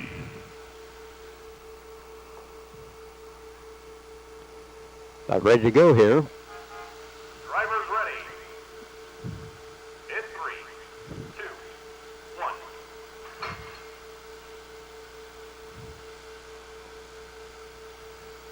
They got Gibson's car up there pretty quick. Noah Gibson, number 5. Bryce Eklund in number 4. Yeah, I can't even see. Yeah, here we go. I'm gonna say I can't even see the right Gibson's car, but now we're. Okay, again, we're looks, in sight now. looks very close. Looks like Eklund's car is going to be pulling away towards the end. Yes. Winner, Bryce Eklund, Number 4. Noah Gibson, number 5, has been eliminated. We'll need Bryce back up at the top of the hill as soon as you can. He'll be facing Crystal Blaze, number 17, in the next race.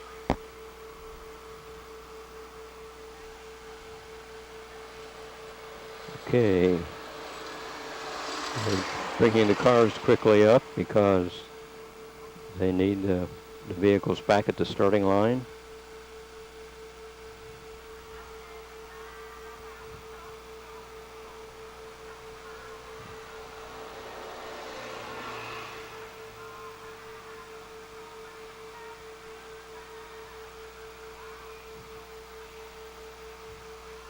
So this is the final loser bracket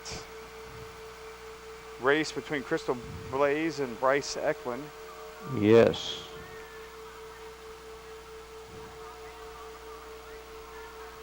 I think so.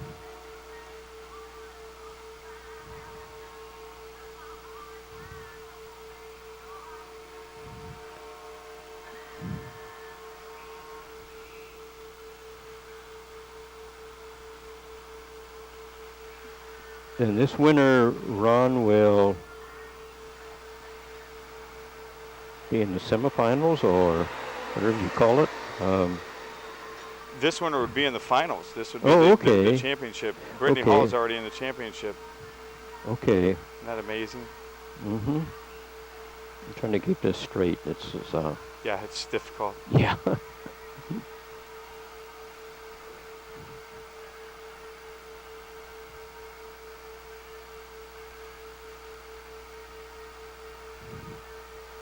Okay, they've just taken the car past us, so it should be momentarily that it'll be back in the starting ramp.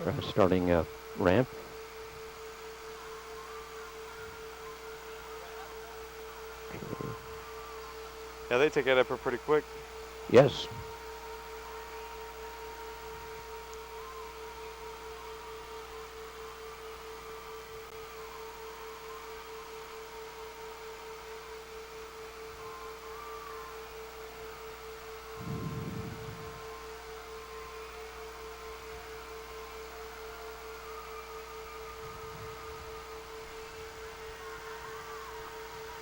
We're unloading the car now, so we'll be having our race here.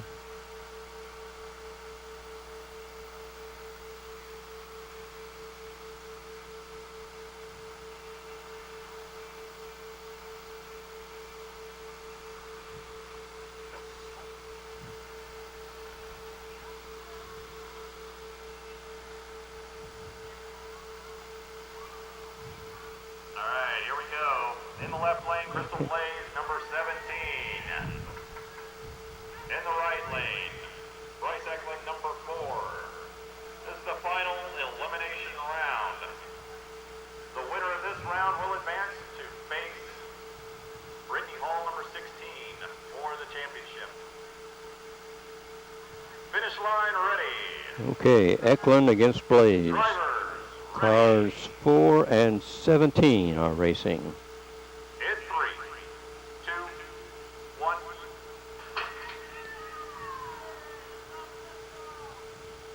Here they come.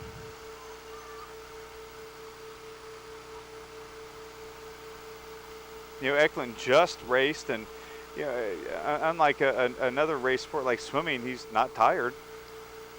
Probably, you know, got a lot of adrenaline. I would think so, yes. Yeah. Very close race so far. It looks So like from far. our angle, it looks like Eklund may have the lead a little bit. Now it looks like He's number 4. Blaze is the Eklund. No. Blaze Eklund. This is close, and it's oh well, Blaze. Crystal Blaze, number Crystal Blaze. Blaze number 17. Yeah. Pulled it out. Just Bryce Eklund has been eliminated. very, very close. Now it's going to be a rematch between Crystal Blaze and Brittany Hall, as Crystal Blaze and Hall were undefeated. Hall defeated Blaze by the tightest of margins. In the left lane, car number 16. So now Brittany Hall is And one victory away from Right, yeah. victory. Crystal Blaze, car number 17, If back to Blaze top wins, of they the do it field again. Stand by for If the Blaze championship wins, race. they race again. Immediately following, we'll have the They award do? ceremony Yeah, here because at the Brittany top. has not lost yet. Oh, okay. It's a double elimination. Ah, Crystal okay. has. I see. Okay. Brittany Hall, Crystal Blaze. Yep. So Brittany Hall, who has not lost yet, Brittany Okay. Hall, her first race, she beat Garrett Stambro. Then she went on to beat Brendan Robinson. Then she went on to beat Bryce Eklund. Uh-huh. Then she went on to Okay. beat Crystal Blaze. Crystal, of course, she got here by beating Caitlin Rich. Then she beat Carter Jackson. Then she beat AJ Folenkamp. Then she lost to Brittany Hall. Then she came back to beat Bryce Eklund just now. And now Mhm. again, she has a rematch to exact revenge against her good close personal friend, Brittany Hall. Okay, car 17. The Blaze vehicle just went by us, so it'll be momentarily in the starting gate, and we'll have this race.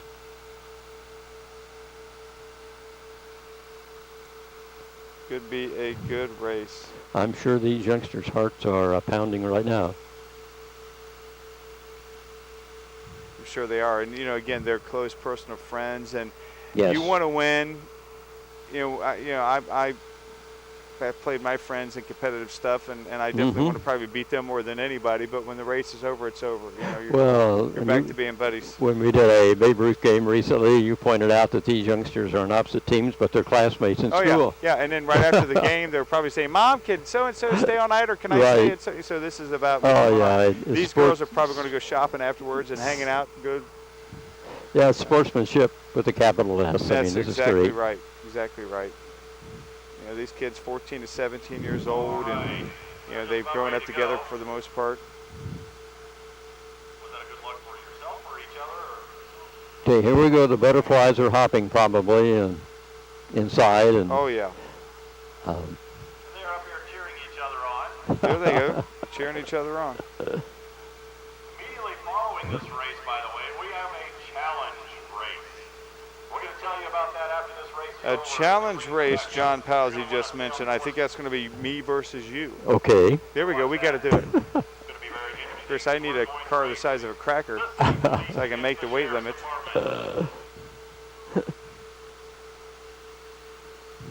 Finish line ready. Okay, here we go. Brittany Hall, Crystal Blaze, car 16, Hall, Blaze, car 17. 2, 1. This is for the all kit and caboodle. If Brittany Hall wins, she is the champion. Here we go. She gets the trophy. It's green versus orange, Fran. Yes, we've seen that before.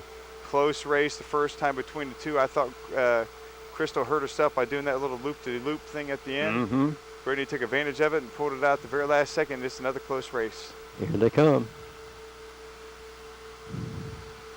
Wow, it looks like it's going to be Brittany Hall. Wow. Oh, no, it looks like Blaze. No, it's the Hall. It's Hall. 16. 16 got it. She is our champion. Yeah, how about that? Wow, Brittany Hall's a champion. Well, congratulations to her. I don't know if a lot of you knew those cars look very similar. They were built by the same individual. Great. Same individual built those cars. Has to be very, very proud of their. Yeah, that's great. This challenge race coming up here. We got car 21 in the left lane, the sheriff's department car. In the right lane, we'll have 911, the police department car. Oh, the sheriff and the police department car. How about that? I'm not sure who's going to be driving. If that's the case, it's going to be Caitlin Risch. And the 911 car is Elena McCreary, but not sure. Yeah, John said the winner of the race will receive a speeding ticket. Yeah, they'll just give that to me. I usually get those. Okay, a challenge race. Very nice. Cars 21 and 911. The law departments, or the police and sheriff department, against each other. For bragging rights, I guess. Yes, you got to have bragging rights.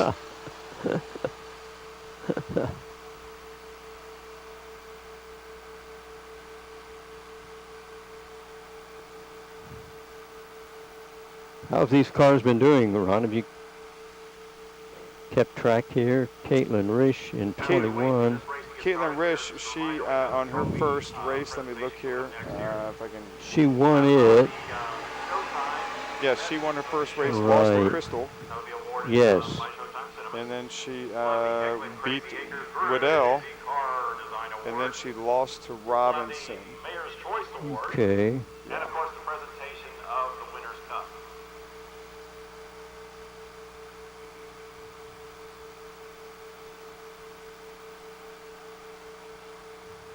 Here comes our driver for the Sheriff's Department car. Just reporting for duty.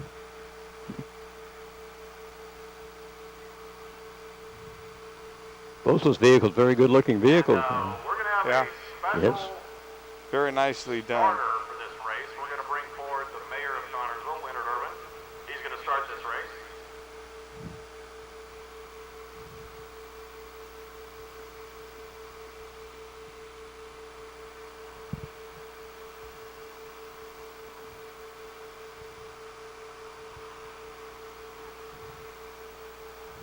Finish line ready. Okay, cars 21 and 911. Hit 3, 2, 1. I thought Leonard was going to start them off. I didn't hear I it. did too, but it didn't sound like Leonard. Uh-uh. The sheriff versus the police car. Police car has a nice, I like their design. You should point out this should be Elena McCrary in the 911 car, Caitlin Risch in the 21 car. Both of these cars are very nice. Yes, they are. I like the sheriff's department car. The 911 car has the lights going on. They're very nice. Sheriff the winner. The sheriff's department has a Yeah. yeah, they win a speeding ticket and a free day in jail.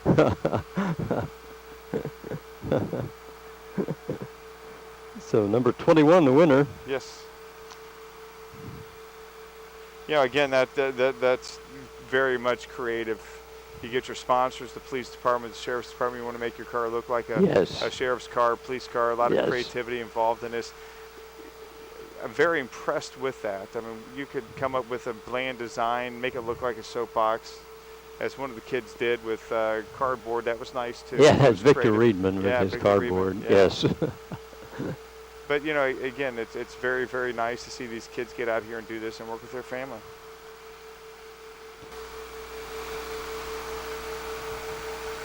We're getting ready for the presentations of awards right now.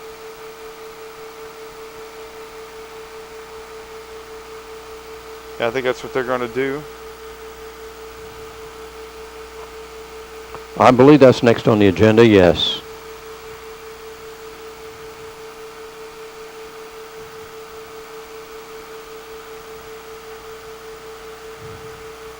And I'm not sure what order they will be making the presentations, but We need Brittany Hall and her car to the starting line, please. Brittany Hall, they're trying to bring her car up there.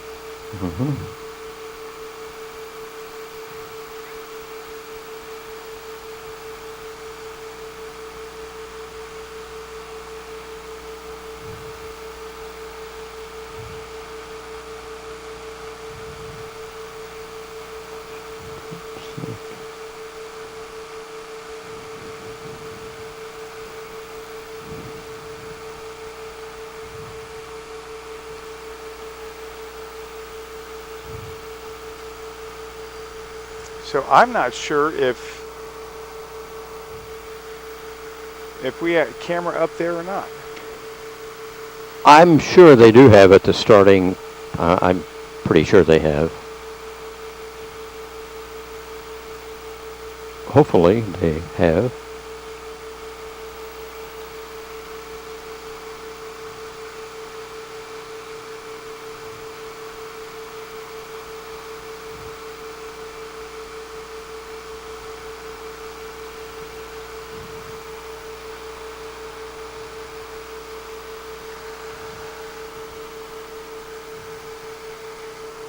Well, the presentation should be coming up momentarily here.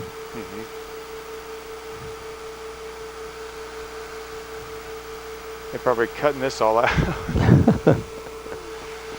I imagine so, yeah. Yeah.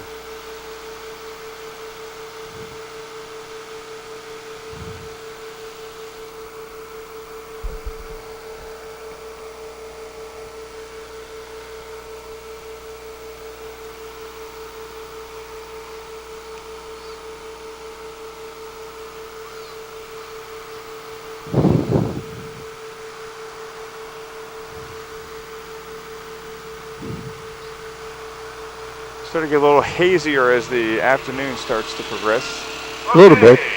Yeah, I Those think drivers up here. the humidity With the upper will boards first. cause some clouds. Class, come on up to the starting gate. You can come on out into the area of the track if you want to, for the drivers. Come on out. All drivers, come on out into the onto the track. All drivers for Class B, please come to the starting area.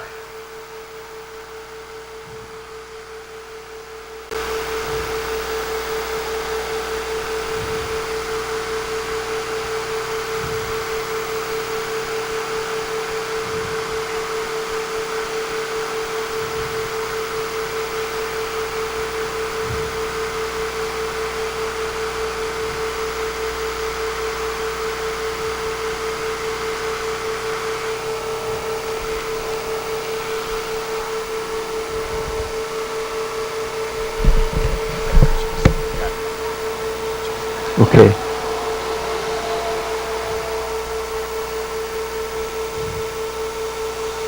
We need the rest of the racers for Class B to come on forward. We're going to go ahead and start the awards here in just a second. Every racer, we've got a few of them. They're probably milling around. We're going to go ahead and get started. Our first award is going to be presented by Eklund Crazy Acres for the Craziest Car Design Award. And I'll hand the microphone over to Lynette Eklund.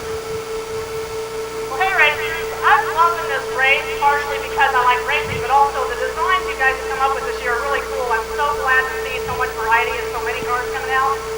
So the Jim and I had talked about this. We wanted to reward somebody for having the craziest design. And so this year, the big bracket is going to go to Craig Brandenburg, the 01 car, the orange one with the black zigzag stripes all over it.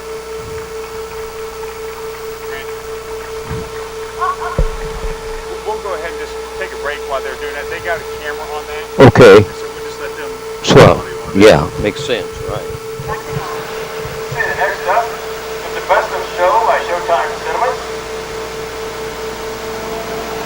Showtime Cinema would like to present this to Jim Smith. He drives for the Gilman car. Captain, I thought it was Gil and fulfilling content.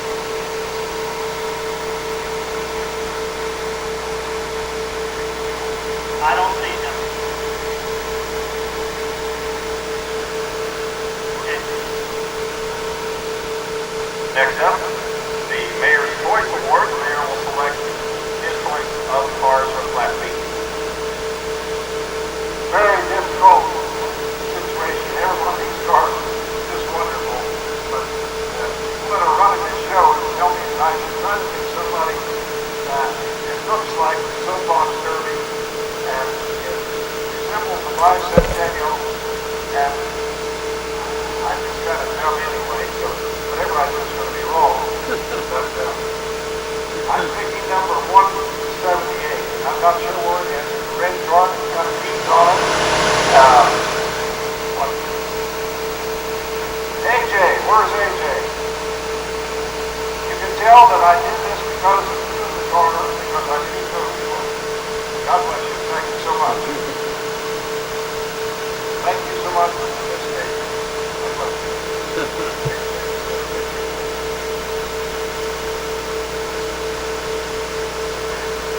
Thank you so much for letting me participate. All right, next up, I think Brittany's waiting over there very impatiently. Next up, we have the award of the day. We're going to award second place first. Second place goes to Crystal Blaze. Congratulations. Go get some water. I'll be right back. Okay.